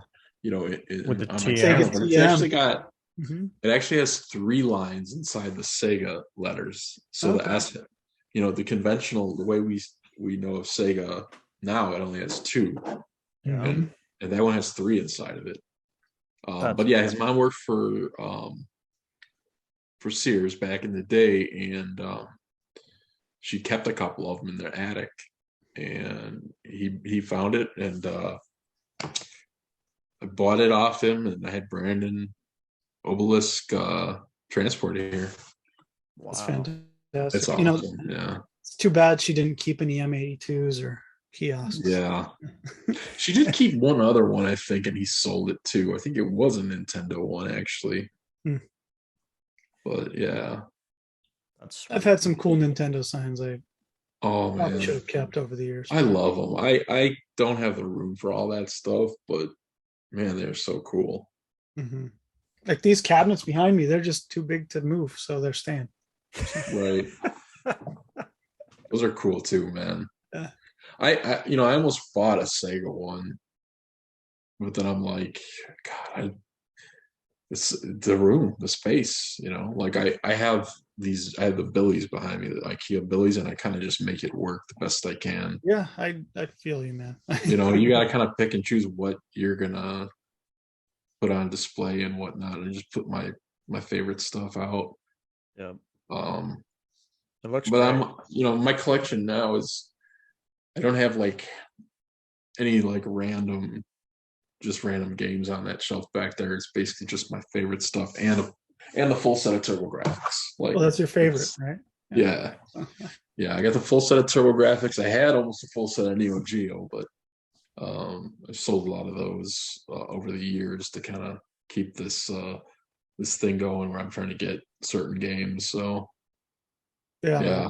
Priorities. I love the Neo Geo. I have the Ember drive for it, so I don't even play those carts back there because they're just too fragile and they're too expensive.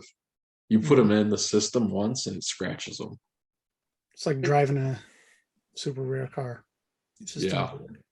It's still funny to me, and it doesn't make sense to this day. Like when the very first Portland Retro Gaming Expo I ever went, where I met Josh at, they had a Neo Geo box system. I bought it, and they had Baseball Stars, and I'm thinking I want that because that was also one of my favorite NES games. But when I played it on the Neo Geo, I was like, this sucks compared to NES. No offense. Because you couldn't build your characters, but then I was told Baseball Stars 2 you could. Oh, well, like, Baseball Stars 2 you can't. You can't on 2? Well, you could do you can do like a season, but it's not as it's not the same. It's not like the NES one. NES one you can customize and like give them contracts and stuff. Oh. On Baseball Stars 2, well, it's an awesome game. It's arcade. They're arcade games. They weren't made for that's why you don't really see like RPGs or anything on the Neo Geo. Everything was originally intended to be played in the arcade where you pop your quarter in and you play for a while. Yeah. Maybe you can beat it, but not like you're not gonna play for days and save your game. They did put a cool thing on there, which I don't. In theory, it sounds awesome. The memory card that you put into your Neo Geo AS, you can also save your game and then go into the arcade and play it. That's what I thought. That's what I remember when they came out, because it was just like, oh, you could save your game there and go home and do this. I was like, what? Yeah. It was the first system actually to have a memory card. First console. Wow. Yeah. I didn't think about that. Oh my God. Jeff, I think you said something about these Via Clara stickers. This is Satan sticker. So the one that's got the original price on it, that's a tougher one because those are sitting on there since they originally got the game. The discount prices are a lot easier. Yeah. Okay. Like that's the one I had on Arnold Palmer. It took forever. I couldn't even peel it. I had to go from the surface of it and just keep layering it in like besting or goof up, whatever I used to wear it down. The first one I got to peel up, and I just gradually like used solvent underneath it and was able to peel it off. But the second one, man, no, it wasn't budging, dude. I just left it on this one here. Those are some gnarly stickers. Yeah. Speaking of which, that could just transition into what we always go over wins that we get for the week. Yeah, let's see what we got, Matt. What do you got? Jeff's the guest. What do you got for wins? I know you've got some cool stuff. Yeah, I got some cool stuff. Let's see. So these I got, or maybe we should end with these off eBay. Maybe we should end with your one win though. Oh, okay, yeah. The big one. You could show some of the other wins. That's fine, but I want to end with your one win because that's pretty epic. Okay, so I got these off eBay. This one came from. Ooh. Yeah, this is a cool one. This one came from a seller in Australia, actually. And this game, I remember almost being, I don't know if it was common or what, but I used to see it a lot of times. Maybe it's the same copy over and over. Yeah, but yeah, it's a VGA 85 plus. Donkey Kong Classics, which sick cover art. Yep. It's got the round seal, which is just like, to me, I love that. Yeah. Sick. We used to see them all the time for like $100, and then all of a sudden, out of the blue, they just went $1,000 and up. That's a Donkey Kong game on the NES with a round seal, so it's like, and if you want Donkey Kong on the NES sealed, that's pretty much your option, right there. Yeah, I think this one I paid $2,000 for, so I thought that was. It's not bad at all. Pretty great price. Not now, yeah, for sure. Yeah. And then I got this one here. I got the Alpha Mission. Oh damn! Which I love. SNK. Is that on eBay? Yeah, this was on eBay. Shit, man. How does it look? Because I know 85s go all over the place. This is a super clean 85. So it's mint, except for, let's see. This is why I hit 85. You see on the back is a little bit of like, oh yeah, I see it. Yeah. Oh man, that's like the Konami wear.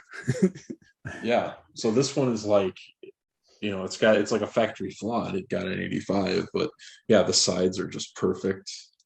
Top, bottom's got that little crease right there, but that's factory too.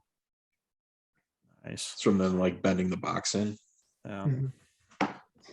That's a gorgeous game, man. That's tough. That's a tough game to find. It is, and I love, it's got its Neo Geo ties too. So SNK. Really cool. Oh, this one's kind of funny. I got these. About 4 of these. 85 plus bases loaded long boxes. Nice.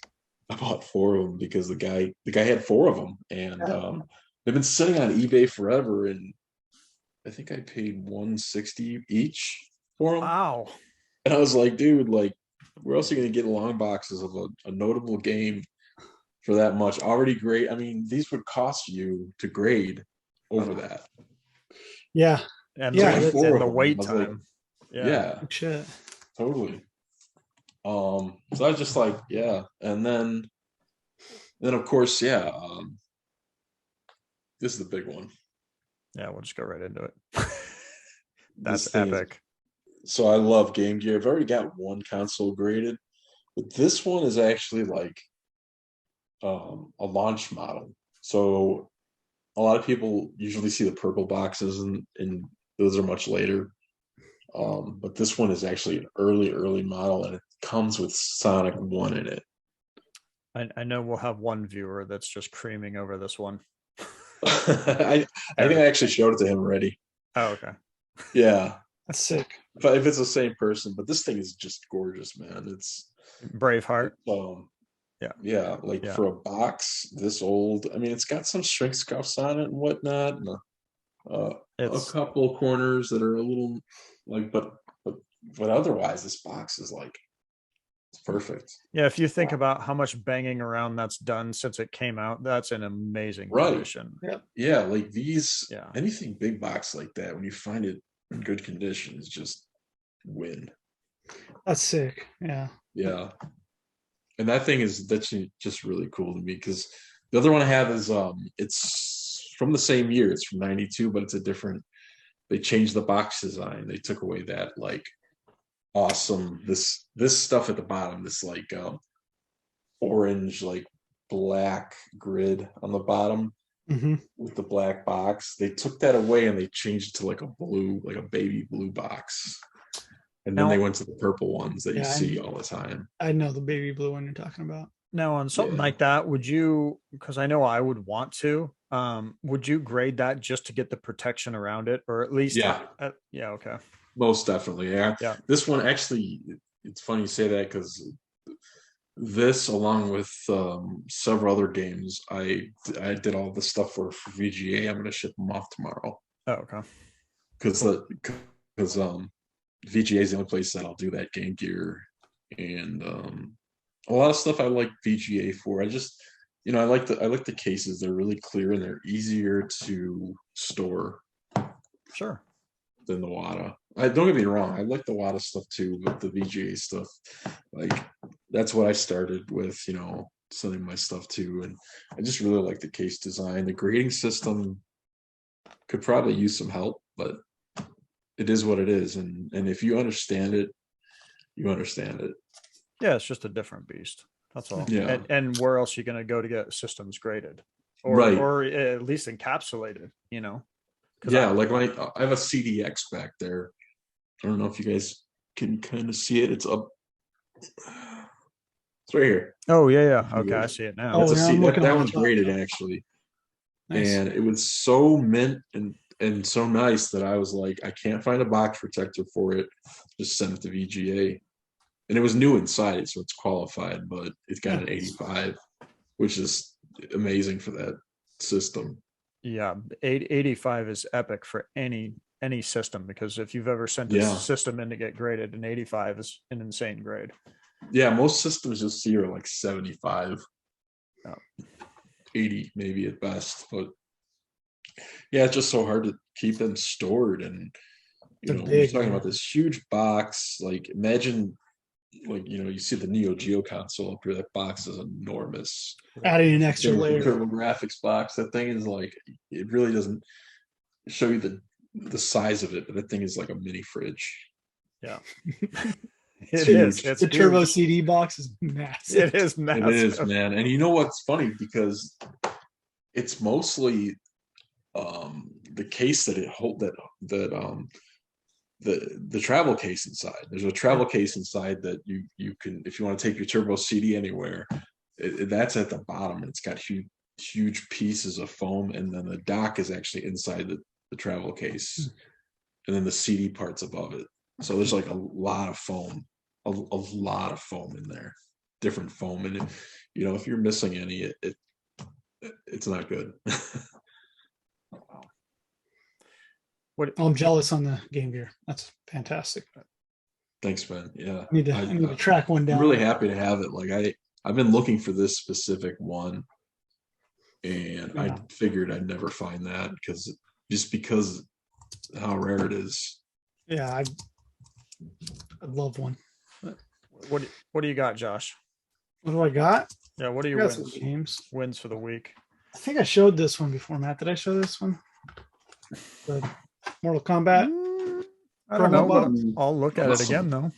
Oh, is it a proto? No barcode. Yeah, it's a mock-up box. Cool. Ultimate Mortal Kombat 3. I'd never seen one before, so. Is that like this? Is it a regular? No, see the code, the zeros on the flap. Oh yeah. It's a straight up promotional box. So that's awesome. Yeah, got that off game too. Yeah, there's nothing in it though. I told the kid to keep the stuff. I got it from the Chase After the Right Price guy. Nice guy. Oh yeah, he's down here in Arizona, isn't he? No, I think he's in Ohio or. Oh, is he? Yeah. Oh, I think maybe you're thinking of the Phoenix Resell guy. Maybe. Yeah, that guy I think is down in Arizona. But yeah, for display sort of thing, promo items, my favorite sort of shit in the world. I found this just chilling on eBay. Also, Cold Winter. I don't know. Reserve your copy today. Oh, cool. For display. Does the game exist? Yeah, It but does. yeah, it's just some weird display case. I probably was at GameStop for a week and then they threw the thing away. So Yeah. I'm really into that sort of thing. So those were two really cool wins. Still building my Mass Effect There you go. sticker collection, Matt. So Yeah. I think I have a non-platinum hits version with the the Microsoft Store employee stickers, but Yep. it's brand new. That's awesome. I used to see those at Goodwill too and buy them up. Oh man, I love them. And then I think we talked about it earlier. I got G-Lock Yep. from that place. Good. Yeah. I'm missing the Monaco game, Super Monaco for Game Gear, and then I'll have every launch game sealed. So I think I have Monaco. yeah, That was one of the ones I just got too. Yeah, let's see. yeah. I let, think let me grab something real quick too. Hold on. but Yep. It's one of the ones I just got. from them. Oh, you got okay. So you got the one. Yeah, that's a beauty, Yeah, work man. something out if you want it. I might. Work out a trade or something. I don't know. Hell yeah, if that's not your jam. Hell yeah. I mean, I like it, but if it's going to complete a launch set for you, hell yeah, I'll trade it to you, man. Yeah, there's some of those on eBay every now and then, but they're usually Majesco versions, and I don't think people realize that they did later releases of these early titles. Yeah. And there's K through A rating variants. They're actually kind of hard to find, but people don't really care. But those are the ones you see sealed on that. Pretty sure that's a fun system to go for. But a G-Lock I played growing up, so I was pretty happy about that one. And then Yeah, that one's cool. I bagged one of these. So I've been working on the sticker, so I got a little bit of it off while we've been talking. There you go. So just slowly but surely. Locally, I picked up some stuff locally also. Got a stack of black Oh, boxes. that's right. Oh my gosh. They look shiny too, man. They're really nice, yeah. So, show me the condition. You got pro wrestling in there? I do, yeah.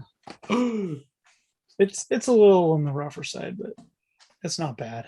Oh, I like it. I That's my favorite. That's my favorite black box game. Yeah, I got volleyball and urban champion as well. Oh, but those are good too, man. I hooked a dude up with that needed them. So is that a hang empties? pro wrestling? Yeah, they're all hang tabs. Everyone. Oh, the Mock Rider's really nice. Oh, that is so cool, man. That's a score. That's it was a good deal. If you're, would you trade the pro wrestling maybe? Yeah, I'd trade the pro wrestling. Okay, Absolutely. because I need an upgrade in my box. Yeah, my box is kind of. I'm really picky on these. It's not that nice of a box. It looks better on camera. Kind of like Yeah. That might be better than mine though. I mean, all the flaps are there, but it's still just got issues, when you hold it. So, I hate black box games, man. I love them. God, that's a hell of a find. Yeah. Well, and I remember you telling me about that, and I was like, oh, yeah. Yeah, pretty happy with it. Local find, well, about an hour away. Drove and picked them up, and it was a good deal. That's pretty awesome. Fun. I never find that stuff like locally. That, man. Yeah, it's getting harder and harder to find that kind of stuff. It is. It's not already like got a line of 10 people bidding against each other. Yeah, well, while you're driving there to get it. The dude had 3 games posted, and it was just like a local post only. It wasn't like I'll ship them wherever, and so I was like, hey, do you have any others? He's texted me some photos. I'm like, okay, I'll be there tomorrow. Let's do something. So, heck yeah, man. Yeah. That's awesome. Yeah, I'm all hang tabs too, huh? That's sick. They're all hang tabs. I gotta add them in over here and match up, see what's better condition, see what's variants and whatnot. But yeah, I'm pretty sure I have a nice pro wrestling already. So just got to swap parts if they're nicer. That's all. Yeah. Slowly but surely. So cool, man. Mm-hmm. That's it. Matt, what you get? I want before you. I'm sorry if I cut you guys off. No, go ahead. Did you guys see the Rarity documentary yet? I haven't watched it yet. I No, want to. yeah, I need I'm to. waiting for it to go on something other than It's on, because you it's on said it was on. Plex. It's It's on on Plex. Plex. I Yeah. don't You just have that. download Plex, Matt, on your smart TV, and then you can. It takes Oh, like okay. it takes like a Okay. minute. Like you just I did it from my phone. I downloaded. I went to Plex TV or whatever. I downloaded it on my phone and it went straight to my TV and yeah, I was able to watch it. I'll do that when we're done. Actually. Yeah, I haven't Yeah, watched it yet. I need to. I have it's Plex. cool. That's actually where I first met Dennis in person for the first time. Was at the premiere of it up in Yeah. Hollywood. Yeah, Are you in it for a bit? I'm not in it, but I did I did some short videos of like some like you'll see some of my collection flash in the Okay. background throughout the movie. Nice. Pretty Sweet. cool. Yeah, I put a little Easter egg in one of them when they chose my Turbo Graphics collection. There's a picture of my daughter. I kind of slid in there. So yeah. Got your kid in the movie.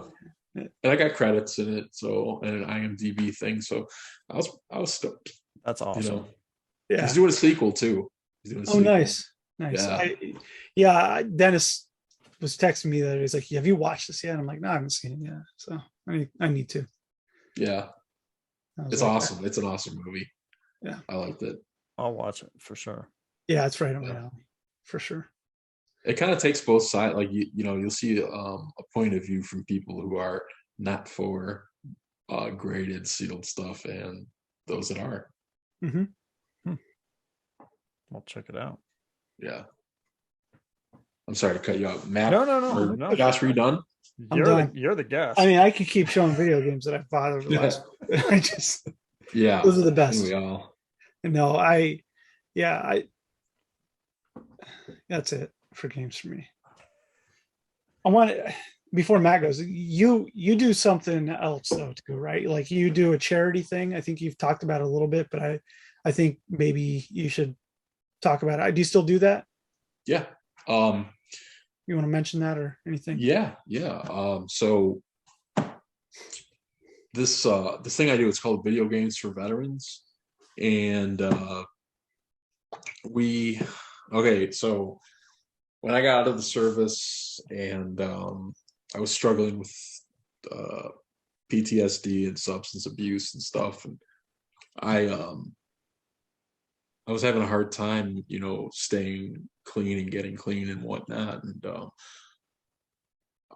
I went to the VA. The VA helped me, but I was in and out of there for years, and finally I went in one time for like 2 months inpatient, and I met a lot of cool guys, and I decided it was time to really, clean my life up, and the VA helped me. And when you leave the facility, it's like you don't have substances anymore to use to kind of take your mind off of whatever's going on. So I went back to, this is when I really started back on my video game, collecting and stuff like that and playing. And it gave me an outlet, to really do stuff. So after that, I started, and I kept going to the VA and attending groups and meeting a lot of other guys who were, just new to sobriety and whatnot. A lot of these are all veterans, and I figured, well, this is helping me. It could help them too. So I started giving them consoles, with guys who were, just a month clean or whatever. I'd give them like an Xbox 360 or or PlayStation 2, and just give them games and stuff and say, here, this can keep you grounded or keep your mind occupied. It's kind of like something to look forward to after you go home from work or go home from the VA. And it worked. And we kind of built it up where when guys would get like 6 months clean, we'd give them a PlayStation 4, a brand new PlayStation 4. And yeah, we've been doing that. When COVID hit, it got a little harder because all of our groups at the VA went to like Zoom and stuff. And I moved to Arizona right in the thick of it too. So I haven't had a chance to give away any recently, but we're gonna get it going again very soon. But it's called Video Games for Veterans. It's not like I don't have official business license to do it. I just do it. You know what I'm saying? Like it just feels good to do it, and it feels right, and I love it. I just the guys. I get more out of just seeing how it helps these guys improve their lives than anything, any of this stuff. I'd give it away in a heartbeat. So if we want to know that it's potentially saving lives, I guess. Yeah, man. Like you said, it keeps people grounded. Yeah. I think a lot of ways, people collecting or gaming or whatever is a great outlet for stuff like that. Yeah. It's in anything, and I think it sometimes as collectors, I think we're always trying to fill some sort of void, and in many ways, what you're doing is a really good thing. I think it's awesome. So thanks. Yeah. I mean, if my Instagram is samuraighost. Okay. If you guys want to check out like some of the videos that we've done giving away the consoles and just seeing how these guys react, it's cool. It's amazing. I mean, it's so great. And then I'll talk to the guys that I was doing this for in Chicago. Like when I left Chicago, they threw me a going away party, and I gave them like brand new games that I had gotten donated from some people, and it felt good to do that. Like it was great to be able to give them, like multiplayer online games like the NBA 2K games and the baseball games, so they could play online and stuff and just have something to do, And I still talk to those guys every few days, and the results are amazing. Some of these guys have changed their lives where they're unrecognizable from where they were when they first started to go on that journey of sobriety. That's awesome. If we want to donate, or if somebody even watching wants to donate, do we just reach out to Samurai Ghost Instagram? Yeah, either there or on Facebook, Jeff Master. Cool. Okay. I'll try and post that info below this video. Sure. On YouTube, if that's cool with you. So right now I have a few consoles, but I'm always looking for more PlayStation 4s, PlayStation, even Xbox 360s, but I've got enough of those right now where I don't need to take anymore. Okay. Games wise, Xbox 360 games, PlayStation 4 games. I have some Switches that I purchased that'll go to veterans as soon as we get it up and running again here in Arizona. So if there's something specific, especially on the games end, maybe we can make a list, and maybe we can put that list below this video, or even because I also posted on the website and stuff. But yeah, if we've got info, whether it be us or some of our viewers, I'm sure a lot of them like to chip in and help that out. Oh yeah, I can promise that'll happen. Actually, so. No shitty games, guys. Come on. Yeah.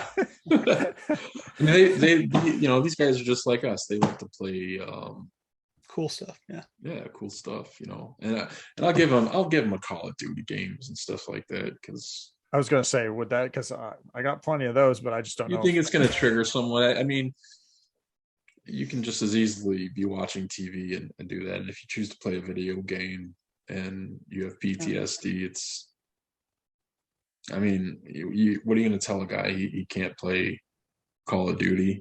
Yeah, if he wants to, or whatever shooter game. It's so much fun. These are grown men, so much, and they've done the real thing. So it's like video game is nothing. Yeah, such a great game. Any of the Call of Duties, really. Yeah, they're so much fun. That's awesome. Well, thanks for sharing that. Yeah. Thanks for doing that.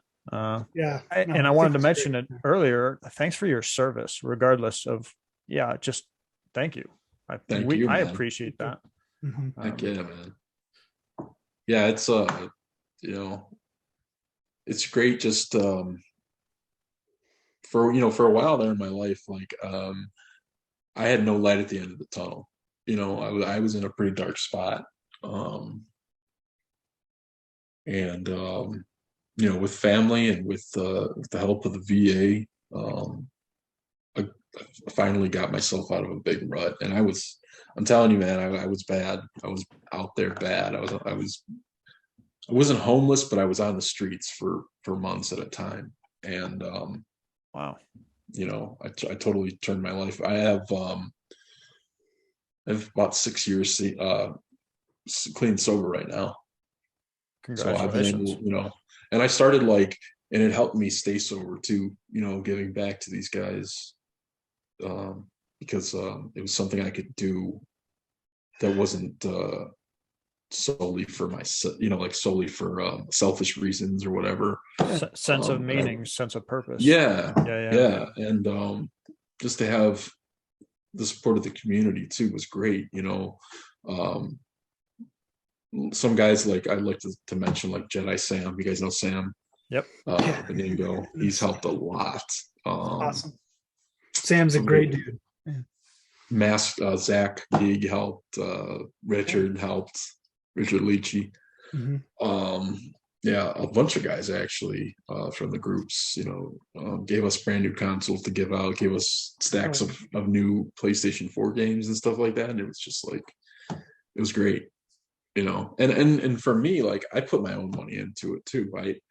I buy a lot of these new consoles and games, or I'll go to GameStop when they're having a special and just load up on buy two get one games that I know that these guys would enjoy. So yeah, it's amazing, man. Damn, you just made the whole podcast, especially for me, right there. I'm just like, oh, yeah. I'm glad we talked about that, Jeff. Absolutely. Yeah, that's good. And I'm, I want to reach out to you about that too, because I know we like to give some of our guests some cool stuff. We'd like to donate. That'd be awesome. Yeah. Yeah, because I don't need it. Personally, I don't need anything, but if I can get something to give to these guys, that's something that matters, man. Yeah, absolutely. I don't have any games. I don't. I don't have anything. I think it's we kind of get lost in everyday lives and stuff, and monetary aspects and whatnot. But when you have enough where you can give to others, there's no reason not to. I think you're 100% right. And these are guys that went out and the reason why we have the stuff we do today. Yeah, they put their lives on the line. Yeah, so we could sit here and collect video games. Right. Yeah. Right. Yeah. And that to me is just, it's huge. Mm-hmm. Cool. Well, you were meant to be on this podcast then. Heck yeah, man. I was so excited when you guys asked me to be on, man. I was like, hell yeah. I guess that's our problem, Matt. We don't ask people. We just if you want to be on, ask somebody brings it up, but I'm just like, dude, anybody can come on. Just let us know, or I'll whatever. Maybe there's one or two that I might say no, but I mean, I'm open. Yeah. I ask Rig all the time. I'm like, are you going to come on? I'll get you. You can just do audio. We'll get you a Ronald Reagan mask you can wear or something. And he's tough even with, because he's one of my moderators on High End. Yeah. We had a group. We had a group meeting the other night, and he joined, of course. But yeah. No, he's so funny, man. He's incognito. He was texting me while I was driving the other day. I was like, just call me. I can't. Just call me. He doesn't call me. But he gets in Clubhouse and talks. I'm glad that he gets in Clubhouse now. I love that guy. Yeah. His laugh makes me laugh. Yeah. That's the way he laughs. It cracks me up. Dude, his comments on YouTube, random YouTube videos are the best. I don't know if you see it. He's hilarious. He's a funny guy. All right. Sorry to cut off what you were going to show us. No, that was way more. I didn't want to forget that while I was a train. That was way more important than anything I got. But yeah. Okay. Uh, All right. it's just Is that down. It's just down. Well, Sorry. I want Save to it for see next what you time. got, Matt. I'm like, all ooh, right. I wanted I to love throw. this part. Yeah. I wanted to throw a few curveballs because I haven't yet, but I know Josh collects the stuff, but I don't. But I played. Oh, you got the duel. Hell yeah. Oh, I is that got the first one? Oh, that's Test Drive. Yeah, I got two Oh, because cool. I grew remember up that. I grew up playing these, and I think the first time I ever Exactly. played it was on Amiga. Um, Yeah. one of my good friends growing up, his brother had all these games, but I got a double pack, so You got the both. duel. I got both. That is a fantastic game. And they're a nice grade, so I really hope someday I can get these graded. The Super Nintendo port of Part 2 is very hard to find. So Never even seen it. Super Nintendo has a. Weren't those on PlayStation 1 also? the Test Drive, yeah, the series went on to PS1. Yeah. Yeah, like they started on Piece or Amiga, that's right. And then Yeah. they did the Test Drive 2, the Duel, and that's where I first played it on Super Nintendo. And then yeah, they did Test Drive games throughout the PlayStation life. There's a whole ton of them actually. Like they're really Awesome. cool games. Yeah. And then I do, I am kind of a Halo fan, so I got this was just a variant. That's cool. Eric actually tipped me off on this one, but I don't want to crack it out. This one I actually don't want to crack out and grade. That's cool. I man. love the cases. And it's got some snags in the cello, so I know it's going to get like a B plus. So I'm like, I don't want to grade. That's the way to keep it, bro. That's the way to keep it. Yeah, that's Sam Goody right there, man. Yeah, it's like it's just awesome, and it's some of the sticker variants. There you go. Like that one, Matt. Yeah. Is that the one that you just let sit there forever? Yeah, pretty much. Yeah, that's awesome. I'm just rubbing it in. Sorry. I love getting cool, unique stuff like that. I even love it when you get something graded and it comes back. Like I posted that 9.6 that was flipped upside down, and Quentin reached out to me right away. He's like, "Hey, dude, send that back. I can fix it." I was like, "No, I like it. I'm not bashing you guys at all. I love that the 9.6 is backwards." And he's like, "Oh, okay. Well, if you so what? It looks like a 6.9. No, the period for the 9.6 they flipped it upside down. It's high because they put. Oh, okay. So it's like 9 degree 6. Yeah, it's like it's funny. Could be 9'6". Yeah. But yeah. So for people who want to bash Wada, they literally reached out the second they saw that picture and said, "Hey, we'll fix that for you." So just a heads up. And then my final one was, I think that I got this last week, but I was really stoked. I think you actually commented on the 85 double dribble. That's awesome, dude. I saw it after it sold. It wouldn't cross super well because there's actually some writing, like some pen impression in the top, but I wouldn't cross that, dude. That is, I'm taking it. Gorgeous the way it is. Yeah, it's just looking at it, brings back those memories of when you play it. You're like, oh. Game was so good, man. It was fun. Oh my gosh, I remember playing like the tournament or whatever, and like pausing it and then leaving the house and coming back and picking it up where I paused it. Like that game was so good. Blades of Steel and Double Dribble, man. Love those games. Good memories. Yeah. The prices are just getting nuts, so it's like you just take what you can get sometimes. And yeah, sports stuff, man. It's crazy now. We used to laugh at it back in the day, and now it's just like never laughed at it. You guys, video game collector nerds. My God, I love sports stuff. I love the sport. Honestly, like baseball stars to me is the end all be all of sports games. Yeah. Tecmo Bowl too. I love Tecmo Bowl. Yeah. I don't love every sports game. I really don't. What I like is a good video game. And I think by default, there are just really great video games. Like Tecmo Bowl is just a great video game. NBA Jam is a great video game. Yeah. Like NBA Live 96. They're just fantastic to play growing up. I have great memories from them. I used to play that Bulls versus the Blazers and all those, man. Man, me too. That's so like to me it's about being a good video game, not about being a sports game. They just happen to be Yeah. great sports games with great, It was fun. sports teams. That's Yeah. it. Yeah. And I mean, Baseball Stars didn't have a license or anything, but it was like the perfect mix. It was arcadey and it had like elements in it that were sophisticated too. Yeah. The building If you your really wanted to like players. get into it. Yeah, the building your Yeah. players, building your teams, having those secret codes. Like if you typed them in, you could get Yeah. weird pre-built teams, and then Right. Have $1 million and just be able to pump up every player. I mean, for the most part, most baseball games on the NES were really good. They were, yeah. Base Wars, Baseball Simulator, RBI. Bases Loaded. They're good games. Dusty Diamond Softball's a fun video. Heck yeah. I got a few of them back there. The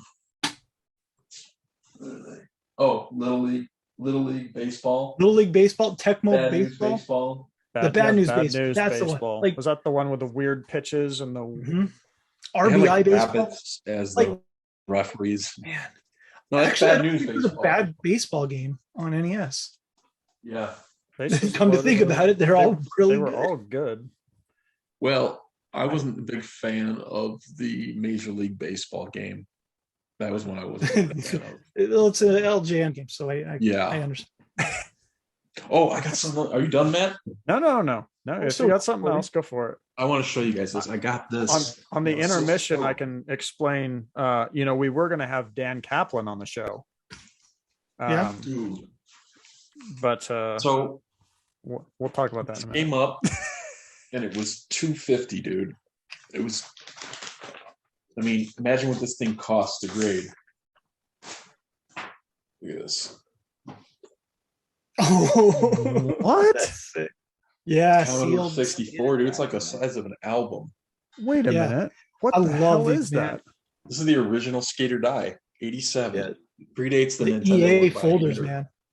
Yeah, Isn't that crazy? Wow. I love those. That's so cool. I mean, look at it. It's That is a awesome. great record. album. There's The all folder, sorts of yeah. folders. The folders are so cool. This is a 5 1/4 inch too. Yeah. Yeah, 5 1/4 inch floppy. But I saw this, dude. I'm like, I love. How much Skater was Die. it on eBay? What's that? How much did you pay on it? $250. $250? Already Yeah. graded? Yeah, Oh man. like this. He must have done it a while ago, I think, But because dude, like to this me, today would cost you $250 just to grade it, at least. like just like people want to like put album covers on their wall. The Commodore folder Look at the covers like size this. difference. Oh, That's sick. epic for display. I mean, Yeah. that's So just nice. awesome. look at that art on there, man. I gotta find a way to a room or make room for it, obviously, because it's the same color as Jeff, the NES. Yeah. Yeah, if you start going down this road of like these big Commodore, like the EA ones, it's like fun. There's unique Yeah. games. Activision did those too, like the folders like that. So it's Oh, a man. lot of fun. Yeah, the guy contacted me, said he had others, but nothing that I cared for. But there's actually, like, for Commodore, I was looking at some of the games that are on Commodore. I Oh, mean, yeah. they've got the Gauntlet. Castlevanias, they've got Forgotten Mhm. Worlds. I mean, they've got every Sega game basically. Golden Axe, Yep. like yeah, And then there's games that are unique to computer, like Apple II and Commodore that EA Yeah. did. So I mean, even Activision, they did a Transformers game that's only on Commodore 64. That was Yeah. a fun game. Like, yeah, that was like fun. Deathlord on I think a C64 and Apple II. It's a EA game in a big folder like that. Like, go look at the cover art on that game. That is Yeah. ridiculous. And it's- it makes me really want to like. yeah, it's a fun thing to do, but it can be. It's not necessarily expensive from what What games we're used to. have become, but it's super time consuming in locating certain things and finding them because they're so fucking rare. Like, you just don't see Yeah. them. So But now that I got this and I see that there's like a golden axe, I'm like, and like a shinobi, I'm Yeah. in, dude. If I find those, man, that's the like, Shinobi, I'll- is a really cool Sega. It's like it's kind of grid like. It's but it's a Oh, bigger don't tell me box. that. Yeah, it's white. Sega had some white grid style Commodore games. Oh wow. They're neat, but they're a bigger box. They're usually pretty beat up because all is it's a bigger size box, paperboard, and the disc and manual inside, and so they're flimsy as hell. So yeah, so I'm thinking getting a 90 on this one was pretty amazing. Yeah, that's a 90, man. Nice, That's man. gorgeous. A 90's nuts no matter what you send in. Yeah, you just like NES 90 is like the shit. NES 90s are like unheard of. So hard to get. Oh, I had a Vegas Dreams. I think I sold it to Zach. So oh yeah, a 90. So I was like, maybe I should have kept that. But I got a few 90s. I got Bad News Baseball, Little League Baseball, yeah, and Bucky O'Hare. But yeah, they're tough. I had a Castlevania Simon's Quest 90. It was awesome too. That's my favorite Castlevania. I traded it to Riga. He's trying to do the set. But I got my Symphony of the Night Black Label 90. So that was worth it to me. That's the only one you need, man. Yeah. Yeah, that game is super rare too. I mean, it's high grade too. It's hard to find. It was always the thing with that one. It was always tough to find the original release Symphony of the Night. Like, and they were always $600 to $1,000 for a nice one. Yeah, yeah. I remember passing on 85 pluses back in the day for like 1,500. And being like, I'll find one cheaper. I'll find a raw one on grid, right? Like that's the whole idea. But no, it just never happened. I had to give up so much shit for that 90. It's crazy. But it was worth it because it's like that's my favorite PlayStation 1 game, bar none. Yeah. I can appreciate that. So man, I'm beat, Matt. You gotta do your Dan Kaplan thing though. Yeah. Well, I was gonna say, we were trying to get Dan Kaplan on the show, but he was busy waiting for his games to get graded. So, are we all busy waiting for? I think you see what happens when you don't get stuff back. It just grows. Oh yeah, I got that. I got that going on too, man. And I got totes down here filled with sealed shit. And then one day, the thing is, like this VGA, I got VGA stuff going out tomorrow, and I just bought that R type, so it's like, well, should I wait till that comes now in another week and then I'll ship it off? Or you should just make some money and sell it to me so I can. I'm surprised no one bid on it. I know. You know what? I'll just be patient. I'm patient with my sets that I'm doing. So, especially Sega Master System. Like I'm not getting in a rush to do them. I wait for the right opportunity to buy the right game. So yeah. And then when I get everything, shit, man, that I don't want to send in for warp speed, or I don't want to send for archival. So I'm just going to wait for. I mean, I don't even need to grade stuff like this. I know it's rare, and I know what condition it's in. It's awesome. Like I don't need to grade it necessarily. It would be cool, but I think it's only going to come back like a 75 plus with that dent on there. Yeah, what's the point? Because like I sent in Game Gear games that I thought would 85 and they came back as 80s. That's frustrating. Yeah, that's frustrating, especially I mean, it is what it is. They have a method to their madness, but when you're paying that much and now waiting, I think VGA is like 5 or 6 months to get your stuff back, basically. Yeah, it's pretty much such a downer when you get all these less than exciting grades back. Yeah. Yep. But you guys looking for any of the auctions, the certified link or anything? Dude, I'm so broke right now. Yeah. I gotta reload. So we'll see. I've been trying to too since recently. Bought a few things that didn't expect, but they came up and I had to do it. That sounds like a normal story. I mean, that's kind of how the last Heritage was. Yeah, I got that Halo. You got the. I got a Halo 90A. That's right. You were first saying print retail. Those black boxes are so I know. they're all not for resale, or they're all bestsellers that I see. Yeah. Do you have the first print though, right, Matt? Yeah. I have a NFR. I have black labels. Black, what's funny is I know the NFR is the harder, the more expensive. But actually that's a question I like asking guests is if I had to keep one, my first one was that black label, and I'd keep the one because of the value, but it'd be hard. I'd be hard pressed to, if I had to sell everything, I'd be hard pressed not to keep one of my black labels. Right. That's the, I think some of this stuff gets so expensive that it's almost irresponsible of us to keep. Do you guys ever get that feeling? once it reaches a all the certain time, point, yeah. all the time. I get that. Yeah. feeling. But then I get a little bit of money, and then I'm like, what am I going to buy? Something super fucking expensive. So, Buy more.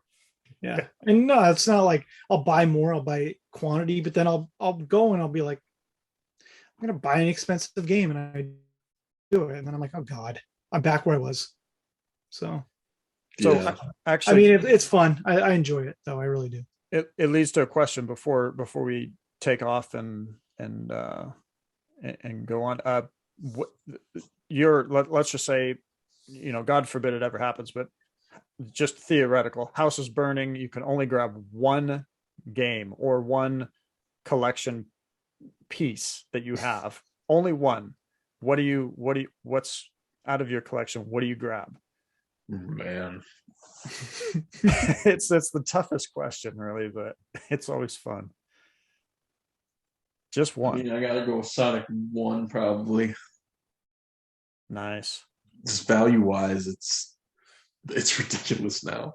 Do you have Get that the graded? one item that you could Yeah. sell to buy the shit again, right? Yeah. That's Yeah, I could rebuild a whole collection with selling that game. yeah. Sonic 1, yeah. I got to get rid of these one of a kind items. What about you guys? Do you have one? Oh yeah, I'd grab the New Kids on the Block box. Yeah. Yeah, the proto box. Yeah, I'd let some of this artwork burn that I have, and I'd get that box out of here. So that's a 101, man. it's a one-on-one. That's why I got to get rid of that stuff. I guess if you're talking sentimentally, Yeah. Well, it's grab Baseball Stars or Castlevania Symphony of the Night. Yeah. You got me with the Baseball Stars because I was looking forever. I knew Braveheart was. He beat me out he got one, and he got the 85 plus. He's like, it's your turn, and I bid the one up on Heritage a couple months, maybe it was half a year back now, but I couldn't because it just reached a point where I wasn't going to go, and I was like, oh, I'll wait for another, and I'm like, there's one coming up. On where? Next signature. I think it's a 9.6 or 9.48 plus.